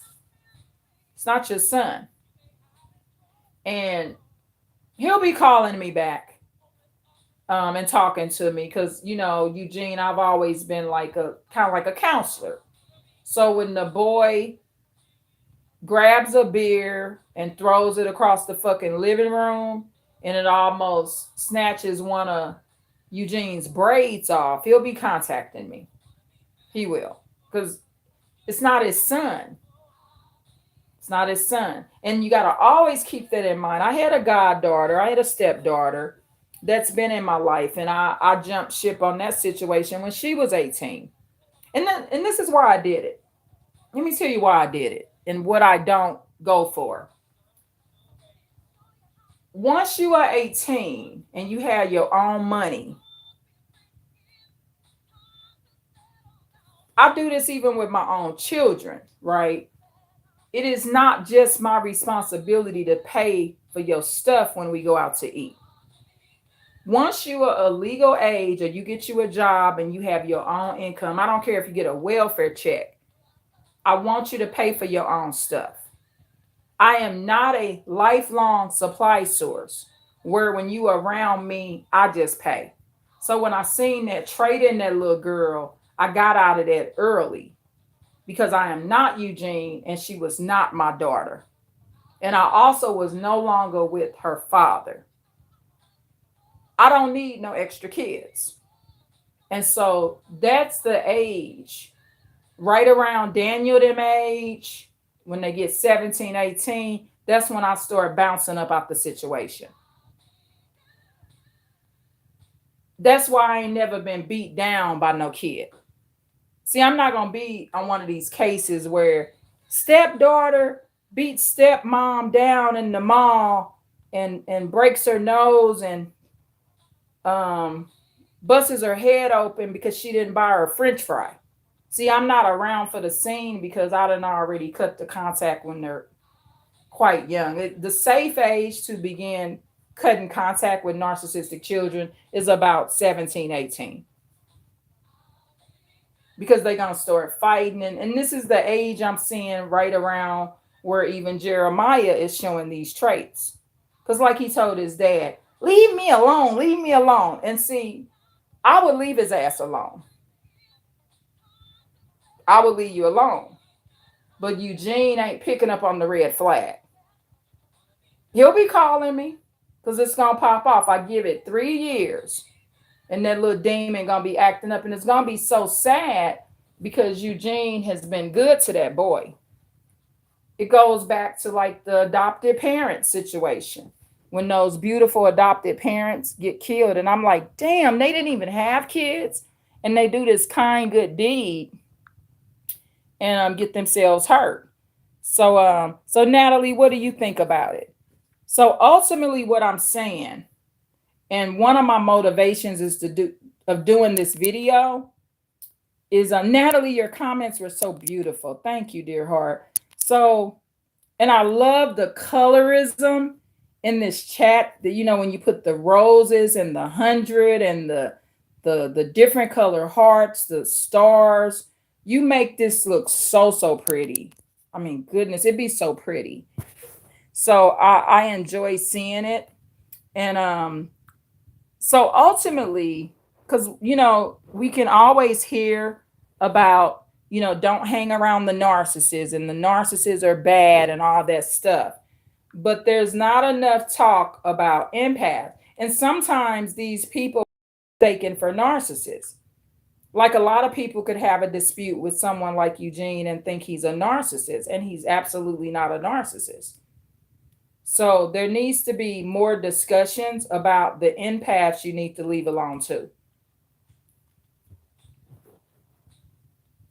Only an empath would do that. What he did, a normal wouldn't have did. A normal, like I said, would have got the DNA early on or wouldn't have parented at all till they went to paternity court. A narcissistic man would have been saying it ain't his baby from the jump. And a narcissist, especially an aware one, would have asked for DNA as well. Only an empath would have done what he's done. He's definitely an empath. And I'm empathic too, and I'm an empath too. That's why me and him agreed for him to continue to raise the boy. Because we're using emotional thinking, right? And I also gave that advice in an era 10 years ago when I didn't even know what was going to be coming to me with Elijah and Daniel. So I was still quite naive and somewhat inexperienced myself, even though I had dropped several kids out of my life. Okay. So I had been on that road, but I didn't drop all kids out of my life, if that makes sense. But My life right now, I'm more into the adult energy. I like the adult vibe, right? I'm not really interested in the kids. So Nally says the problem I have is that I am not a parent and my views may not be valuable. Oh, your views are absolutely valuable. And let me point this out, Natalie. This is one of the things I told my little sister years ago. You may not be a parent, but you have babysit, you have kids in your family, and you were a child yourself and you were raised and you got sense. That's why you don't have all these freaking kids. So the first thing you have is a fucking brain that people like me and other people with kids missing something in the head. Okay. Yeah. So you had fucking sense. Okay. So that's the first thing you have. So it not having kids is it could be a choice or not a choice. It's a blessing. It can be a blessing to have them, but it's also a blessing not to have them. I everyone I know with no kids, they live a beautiful life. I'm borderline in the same situation. It's just me and Isaiah here now. Yeah, I have sense now. And one of the things that's making me have a lot of sense, Natalie says I have sense. I have sense now. I tried to have sense when I had my kids, but I have tried to go over my background, right? And so with Natalie, you have a lot of compassion for some of my background. I truly believe that. So you can kind of understand why I went on that road, right? There's a lot of information I just wouldn't have had. My mother didn't raise me. Okay. So that's a weakness there. But I loved kids and adored them. You know what I mean? And I tried my best to raise them. I didn't know about the picking the daddy game. So one of my weaknesses is the type of father and fathers that I pick, right? So, because I started having my children at 15. So the likelihood of all of them having the same daddy is very slim to none. It happens. Some people have 9 kids with one man, but I started very young and I did not stay with my um, or father because we were so young, right? And so, yeah, that's the thing. So, yes, I have since, and I appreciate you saying that, Natalie. But one of the reasons you understand that I have sense is my honesty and my perspective of telling you the pros and cons of it. Now, somebody that don't have sense will tell you about the baby children, okay, and then they'll say, "Girl, your life, you ain't got that. Ooh, you ain't got no baby kids too. Ooh, your life must be fucked up, girl. You ain't got no man and no baby kids. Girl, you must be miserable, honey." Yeah. Natalie says, I also learned by experience. We all grew up being told what to do to keep a man happy, and I wasn't going for that. Yeah, exactly. Yeah, we all grew up, and then that submission, the lie in the Bible that we're supposed to be submitting to a man. And that's the ultimate book that teaches abuse. Remember, I told y'all the Bible teaches you to be an abuser, to not be an abuser, or it teaches you to be a victim. You will be one of the three if you were a Bible believer and taught about the Bible. And so that perspective of how to view men, it starts right there in the toxic areas of the Bible. The Bible has created wars and abuse. It's caused all kind of trouble. It sure has. Natalie says, but I had my dad early on in my life, and I think he may have been a normal or empath. Yeah. Yep. I believe that too. That's what my dad was too. Yep, he was a empath. He sure was. And he was acted like a normal as well. Yep, he was too. And that's a good thing. That's the part where you'll have some sense. Yeah, you'll have some. Yes, Natalie says yes. So, but I try to give an honest perspective, and I don't tell people they need to have, children. You just don't need it to be happy. I love all my children, and I love did, but you must learn the lesson. See, we're in a different generation with this Gen X and Gen Z stuff. These kids is off the hook. They're not afraid of parents anymore. And I just, you know, go along and make a decision. Like when Daniel texted me yesterday, that's stupid or something he said. I didn't give him what he wanted. That's not how you get your needs from me, dog. I don't know who you think you talking to. And I told him, I said, look, you need to contact me in advance and schedule what you need because I have a life. What you need, I can give you, and needs, I don't even mind paying for it.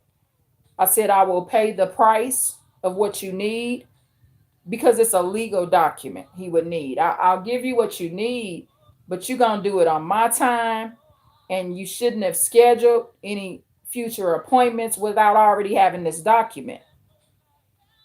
And I didn't tell him, he gotta wait because he called. He said something was stupid. He doesn't. In these type of people, I'm always gonna be a believer in love. I'm a Scorpio, right? And the way I protect myself, way before I was using the word narcissist, one of the ways I protect myself is I am never afraid to say this person does not love me. When a child talks to me like that child don't love me.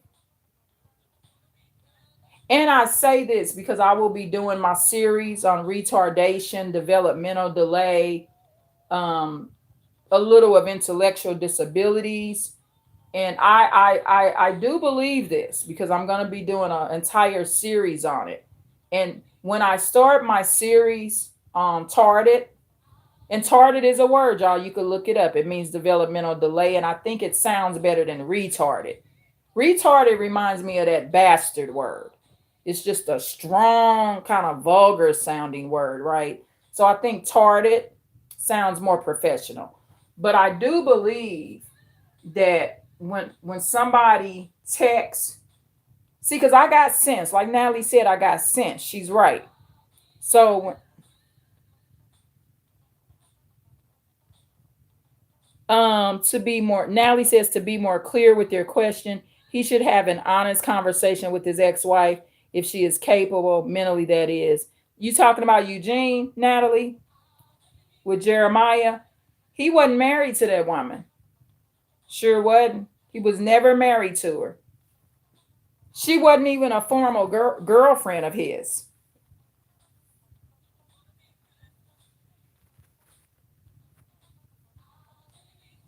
He was just wow. He met a narcissist. Yeah, so with Daniel's situation, how I protect myself, the person just don't love you. And I believe since I've been studying more on tardation and stuff like that, I truly believe that the person is kind of slow. I ain't trying to be funny neither, but like Daniel, he's done a lot of drugs, right?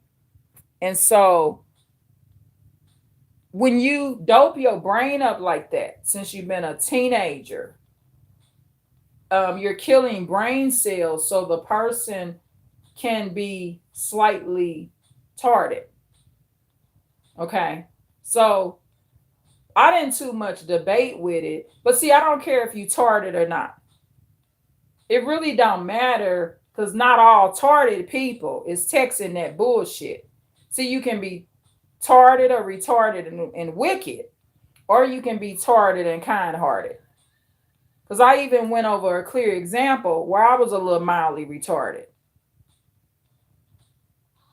It's when you're doing insane shit, y'all. It's something going on in the mind. So to be texting me is stupid it is. And when you're trying to get something from a person and you're being extremely rude and vulgar and you talking crazy through the text, you tart it to me. And I think you tart it when you talk to your mama like that. I really do.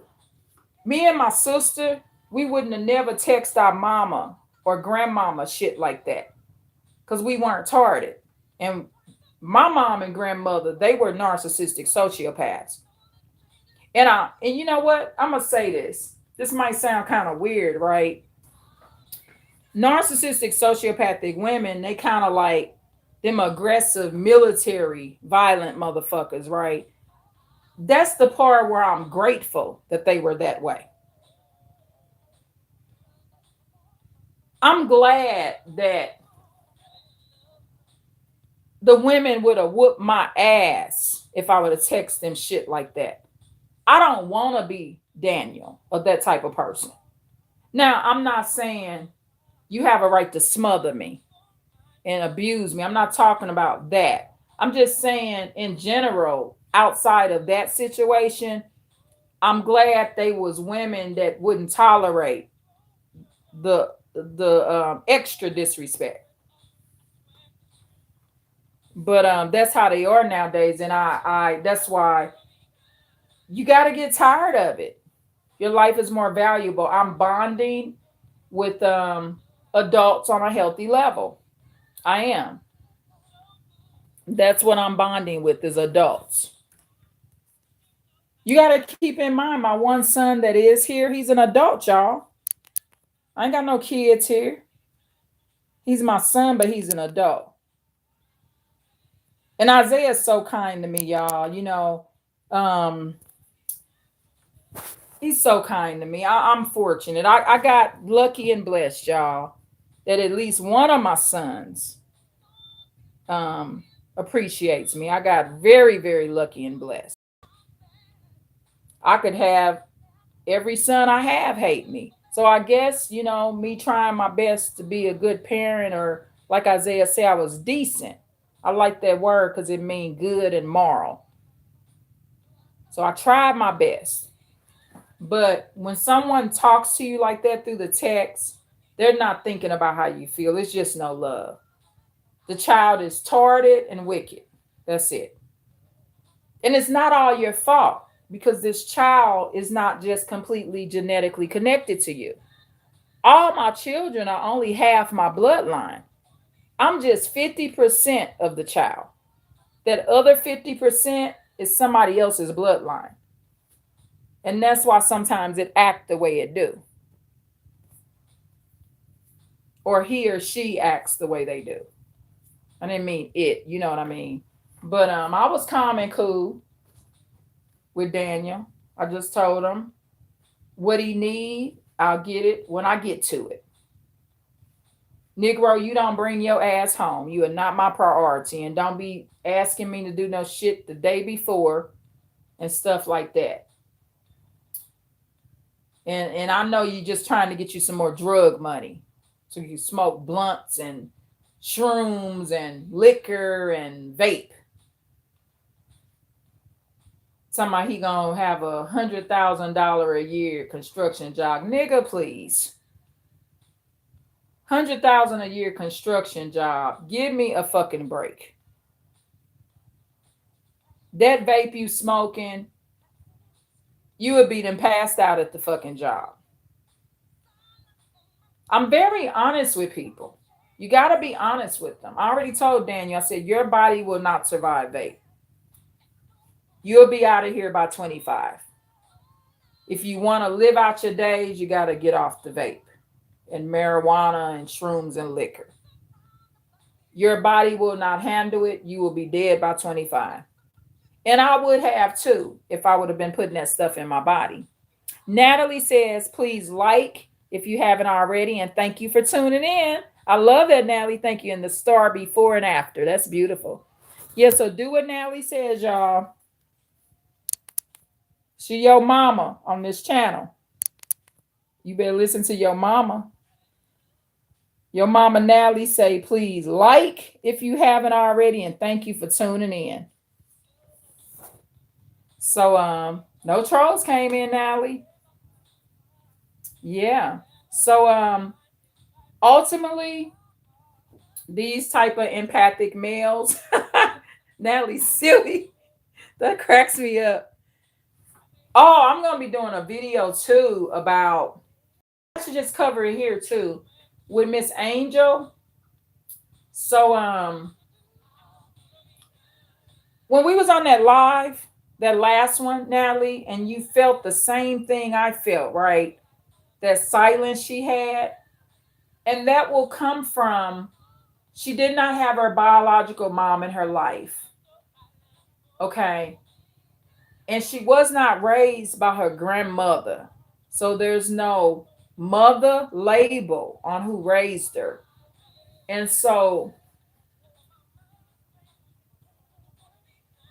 those type of people will view what a mother is as like a supply source.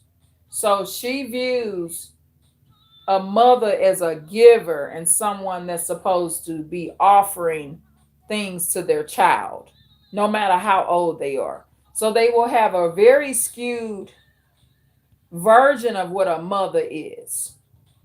And it's almost like viewing a mother like they're not human, and viewing a mother as a person that should sacrifice their life no matter what for their children. And that is not what a mother is. That is a narcissistic perspective of a mother, and not viewing a mother as a human being that deserves safety. And see, someone that didn't have their mother enough in their life, or enough empathic females or ladies around, they will also not have a cutoff time. So anyone that needs something from their mother, they will act like they like 5. This person could be 40. If they on drugs and they need somewhere to stay, they will feel like their mother should let them come in. So yeah, I liked how me and Natalie picked up on that vibe about Miss Angel, because I felt the exact same thing without her saying it. And someone like that will also view my perspective as selfish, right? And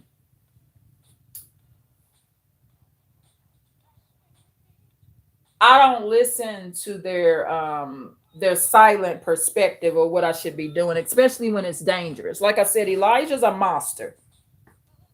So letting him in, you letting a monster in your house. And there cannot be a good outcome when I let a monster in. He's gonna steal from me. He's gonna cuss me. He's gonna sit here and do nothing. He's going to try to bring weapons in my house. He's going to try to smoke in my house. He's not going to leave when I ask him to. I will have to get the police involved. And another thing I was going to, and it's also a risk of me being incarcerated, right? So with, what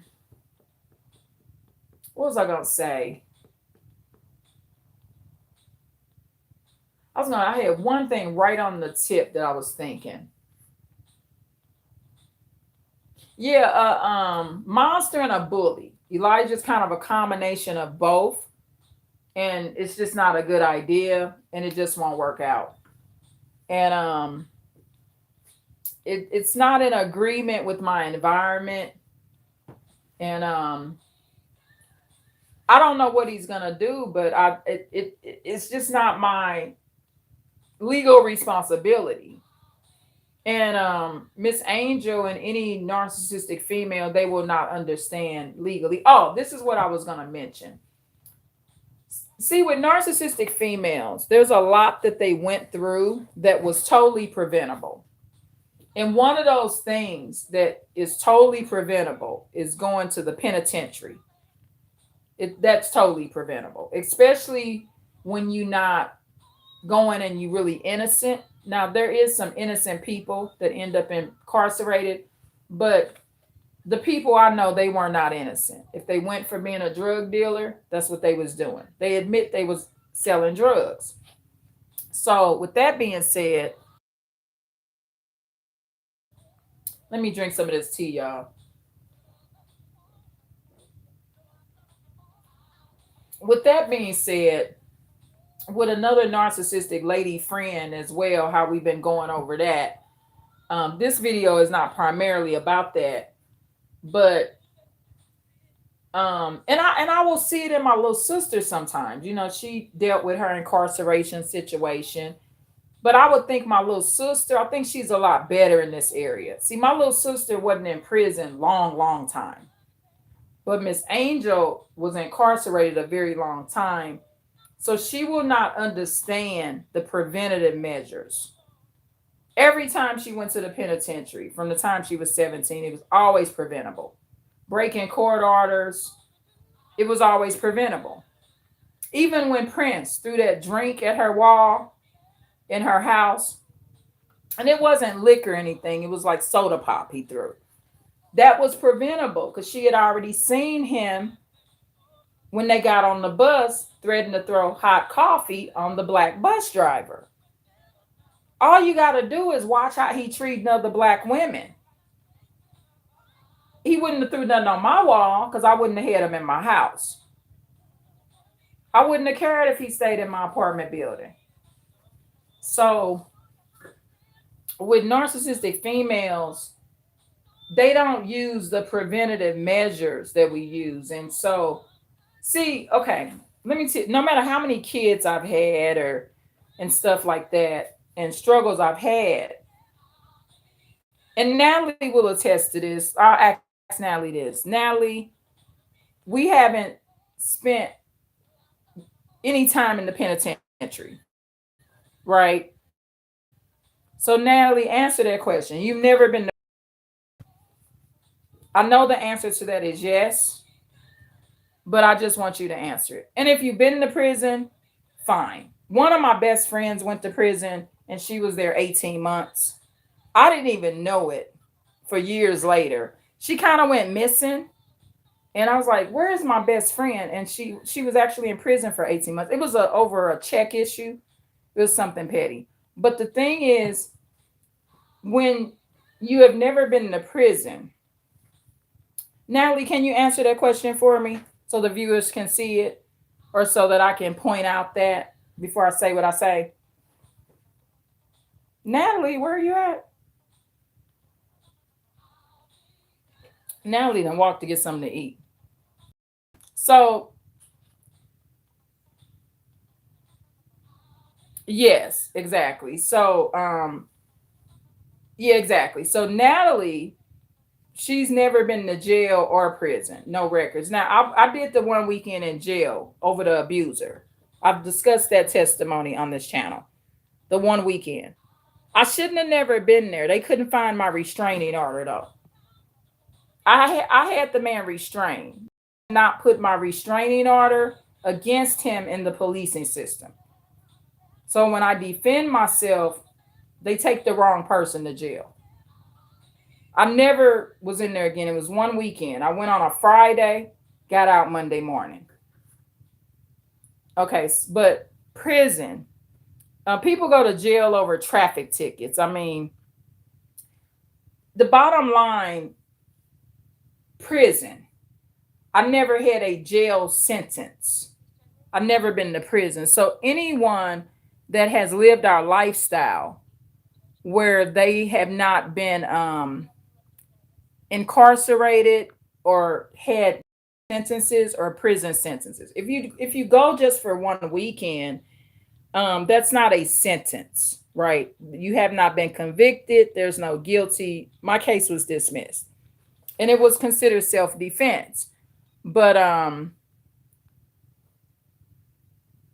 yeah. So when you are in our category, because someone that's went to jail one weekend, they're just like someone that's never been to jail or prison. Okay. I was basically in a protective custody as well. I was not Yeah, exactly, exactly. I was in protective custody pretty much. I was not sleeping with the other inmates or anything like that. I was isolated in my own little celly thing, right? It's enough to make you never go back. But when you live that lifestyle, there's a certain mindset that comes with the lifestyle. And what it is you got sense. So when a person like Miss Angel or anyone like that, they think different. So the difference between someone that's constantly went in jail and prison and been sentenced, jail sentences and prison sentences, they don't think preventative.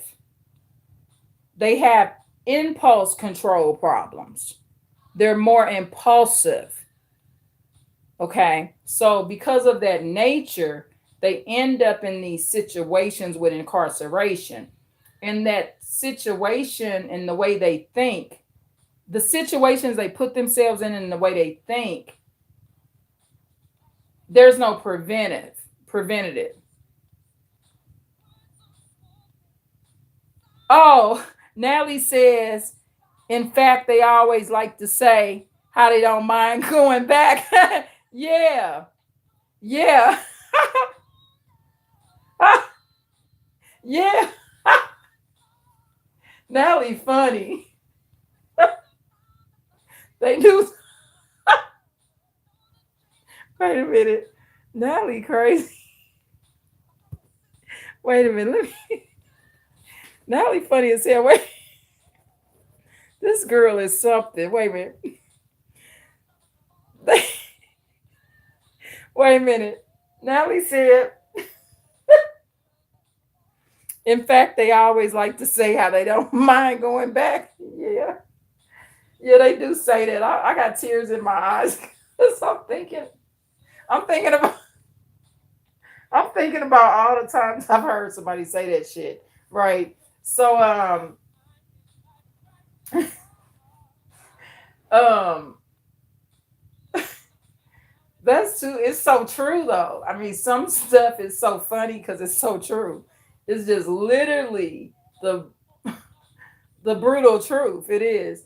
But what it is they will do things differently than we do it. So see, a non-felon, in this case, I'm going to say a non-felon and a non-ex-con and prisoner. I have compassion for people that go in and out of the system. Don't get me wrong. I feel very sorry for people that end up in the situation.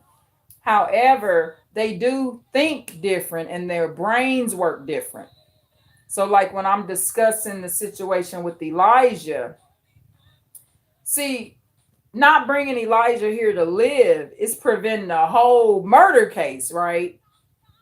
Right. And see, the danger of Miss Angel, I never went to prison, so she doesn't imagine me there. She can't picture me doing anything that could get me there. I'm not supposed to be around abusers. Y'all know that.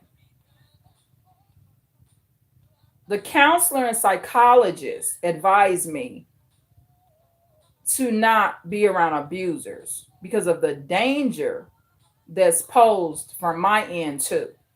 Because I'm not compatible with them.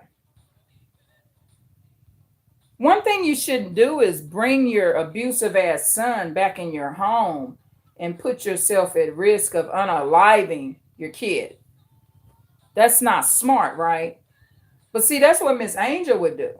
She would bring his abusive ass back and then stab him or unalive him or shoot him or some shit because she got a pistol, and then she'll be right back in fucking prison.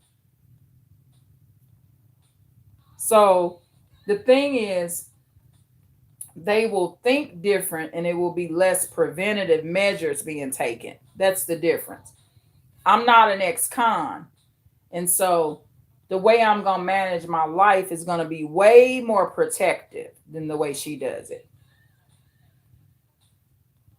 Because that's why she was in that situation, is she doesn't protect herself enough. So that's the difference. So that's why um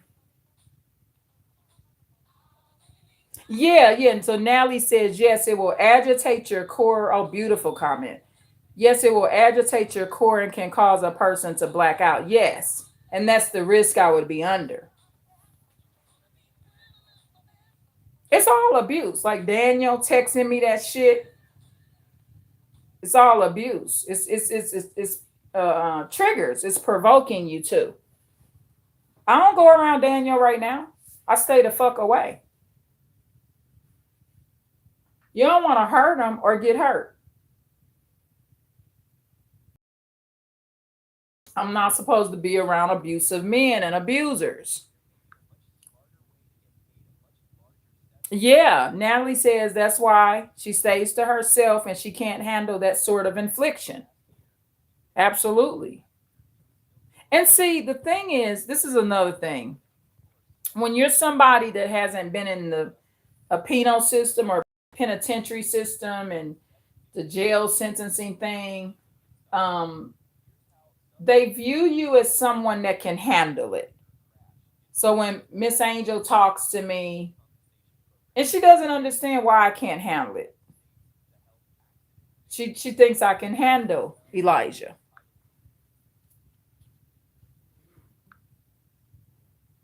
The writing's on the wall. The writing's on the wall.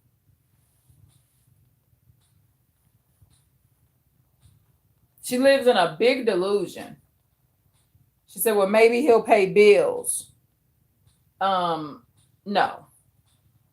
Daniel and Elijah are never going to pay me anything. Ever. It's not their nature. They're my sons, two of my sons are predators, right? So predators don't pay you anything. They don't pay you. That's not what predatory nature is about. I was talking to her again last night. I didn't do a live on it, but I was talking to her again last night.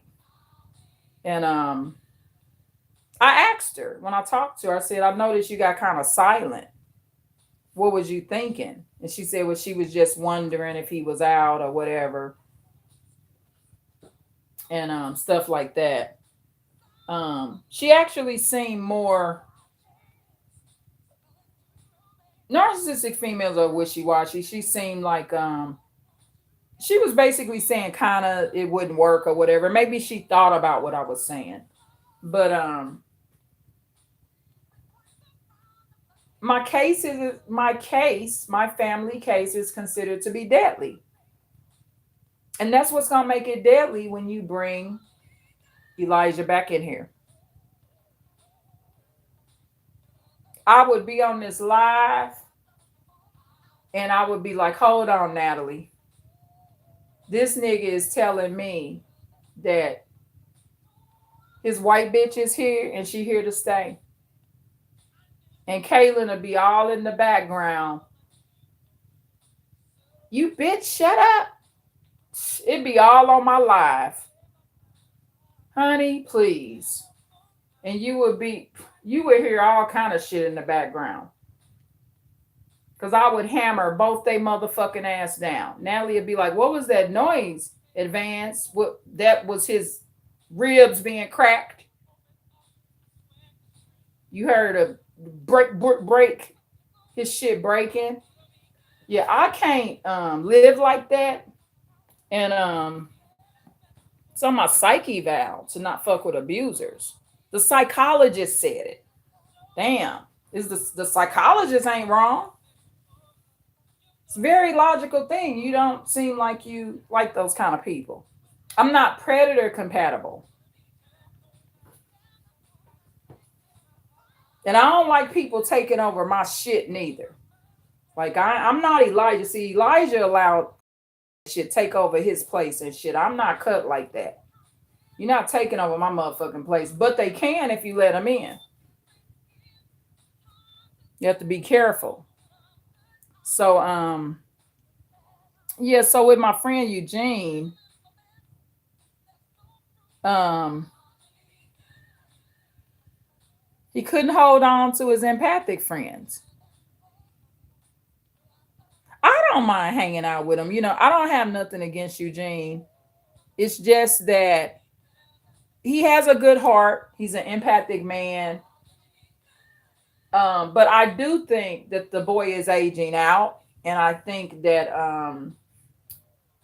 it's gonna lead to the boy having to go with somebody in the family on the mother side. I don't think nobody is gonna take him in that's on Eugene's side of the family. But I think he's 18. He's gonna be the typical Gen X or Gen Z. What generation is a yeah, the lady he has is, oh, his ex-wife. See, his ex-wife, he didn't have this boy by his ex-wife. So Natalie says, is it possible for your to have a civil conversation with his ex-wife?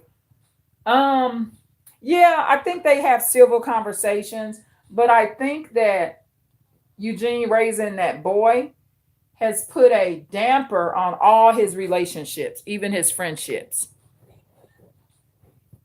It's a blessing and a curse. He helped the boy, he raised them. It was logical to do so in some sense since he waited 8 years to get the DNA test. The boy's 18 now. When the boy was about 8 years old, he got the DNA. But most ladies just in general don't want to be in situations like that, right? It's already bad enough putting up with a man that has kids that's raising his own kids. But when you start taking on other people's kids, I knew this one lady, she had 3 or 4 kids, I think four, and she adopted two more. She wanted a man, but never got in a relationship. I mean, ain't nobody gonna want you. You keep taking on more kids. Because, a lot of people don't want to date people with kids, and that's their right to. No, no children with his ex wife, Natalie. So Natalie says, I'm confused. So he doesn't have children with his ex wife. No, no children with his ex wife.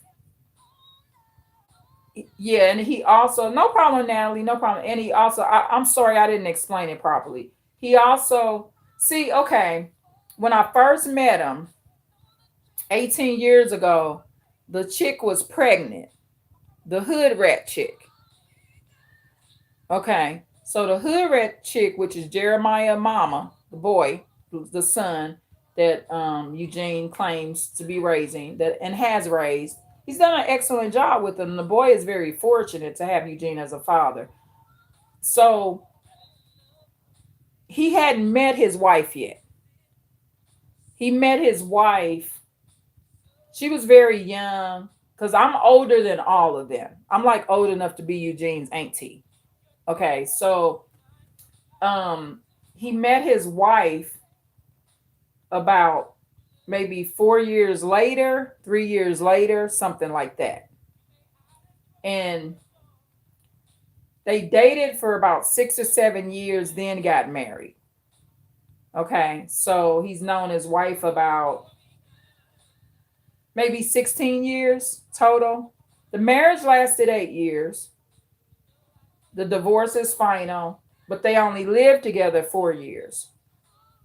But I think her love for her dogs is a problem too. I saw the videos and animals are cool. I don't really want a man that's I don't know. I don't want to say what I wouldn't take, but I definitely would want my man to be more fond of the dog than me. That would bother me. It just would. I mean,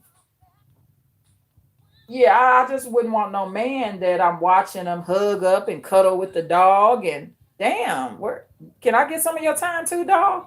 So I just wouldn't want that in my life. But watching the videos, it was just a weird dynamic. Eugene was seemed highly annoyed. I hoped it worked. I was telling him to be faithful to her and stuff like that. I was saying good stuff, but he's single again, and he's Yeah, Nallie's funny about the dogs. Natalie, you cute. Thank you for that laughing, crying face. So he's single again, but the problem is that situation for somebody not to have children. I would not do that to myself.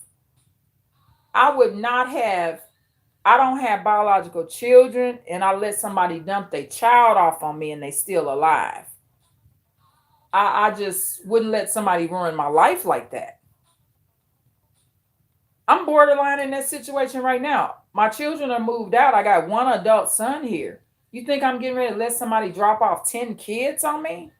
Or even one that I got to raise and take away my freedom and my time to do my channel and live my life? No way. I would not allow that. Your freedom means something, y'all. It's nothing wrong with helping people, but your freedom is the sacrifice. Your freedom is the sacrifice. Yeah, so I think that seeing that boy's attitude on that video I saw, I believe he probably had something to do with running the wife off. I really do. Them kids know how to run your mates off too. They sure do. They know what they doing, honey. They lie on your wife. They sure will.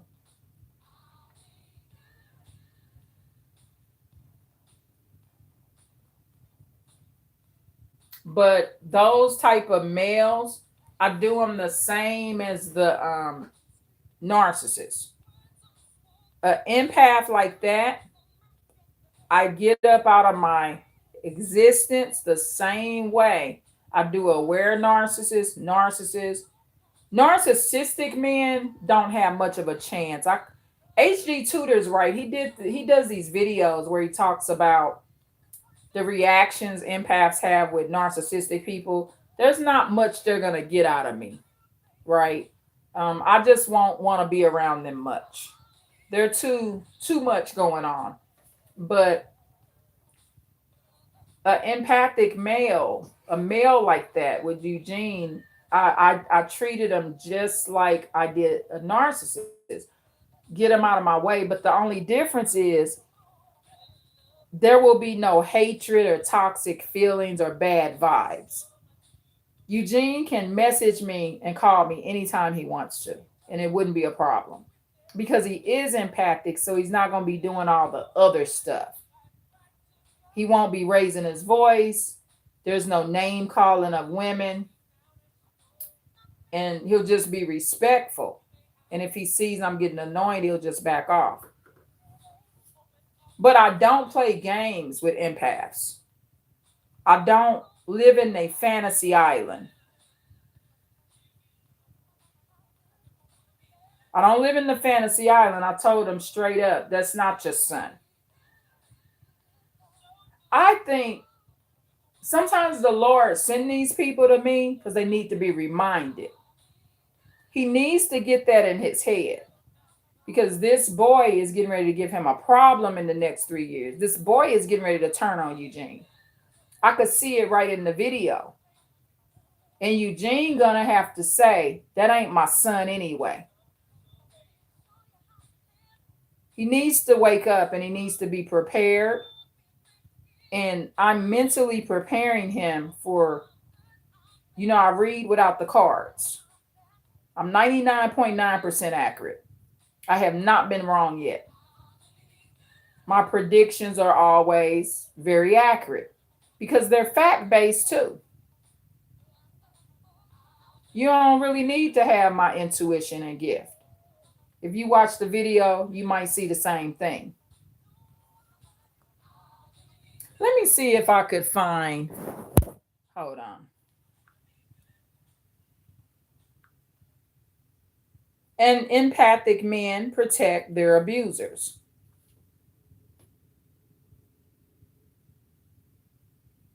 That's another dynamic that they will have as well.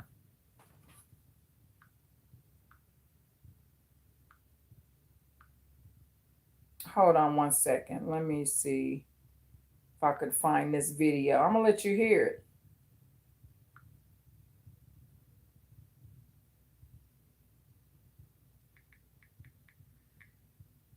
And see, with these kind of videos,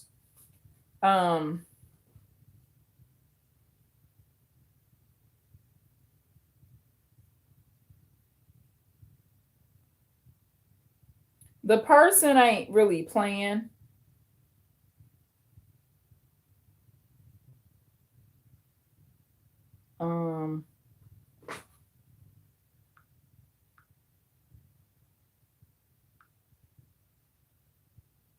Hold on. How do I go to friends? Okay, hold on.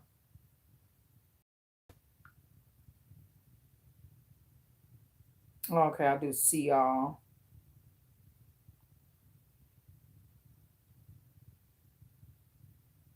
Hold on, let me try to find it. So many.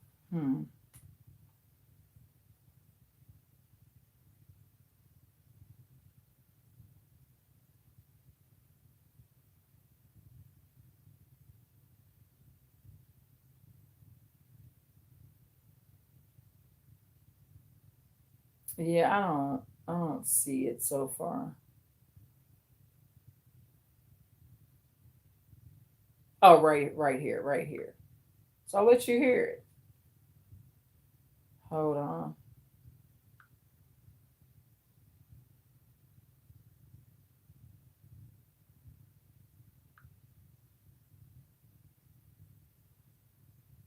So they're playing a game, but at the end, you're gonna hear this spoiled ass, rude ass boy talking to the man that has dedicated his whole life to him, when his biological father and biological mother is a piece of shit. So this is the video. Listen, y'all. So they're playing this game. So you're gonna hear Eugene and you're gonna hear Jeremiah at the end talking shit. And the energy of it, I didn't like it.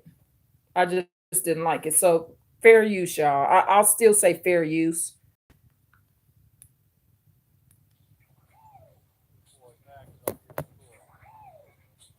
It's not loud enough. Oh, hold on. Hold on. Let me start it again.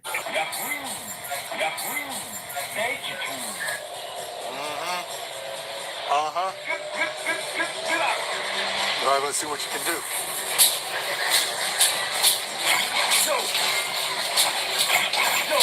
Sorry about that. Sorry about that, Natalie.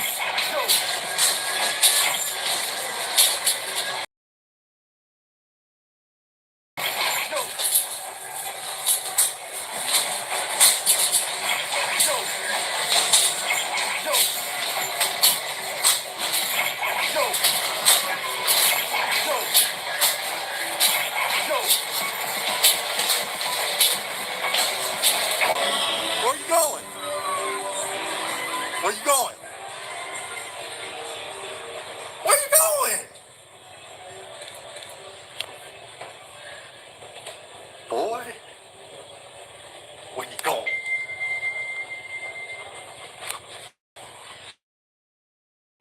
Where you going? Leave me alone. Where you going? Leave me alone. Where you going? Is that how? Oh. Oh.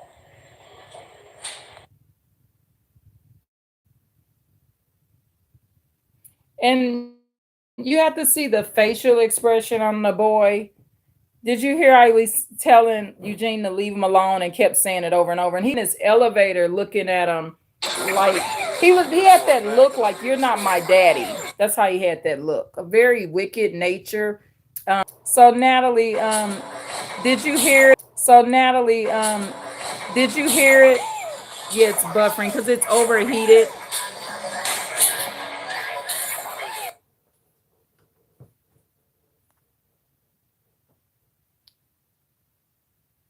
Let me see, where did this go? Yeah, so it's, hold on.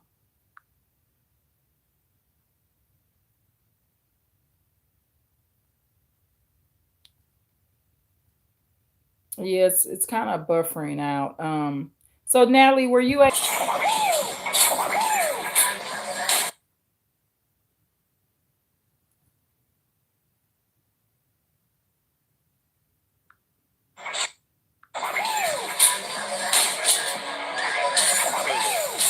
got to beat 139.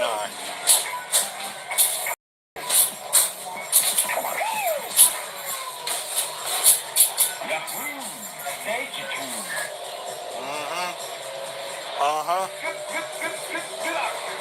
All right, let's see what you can do.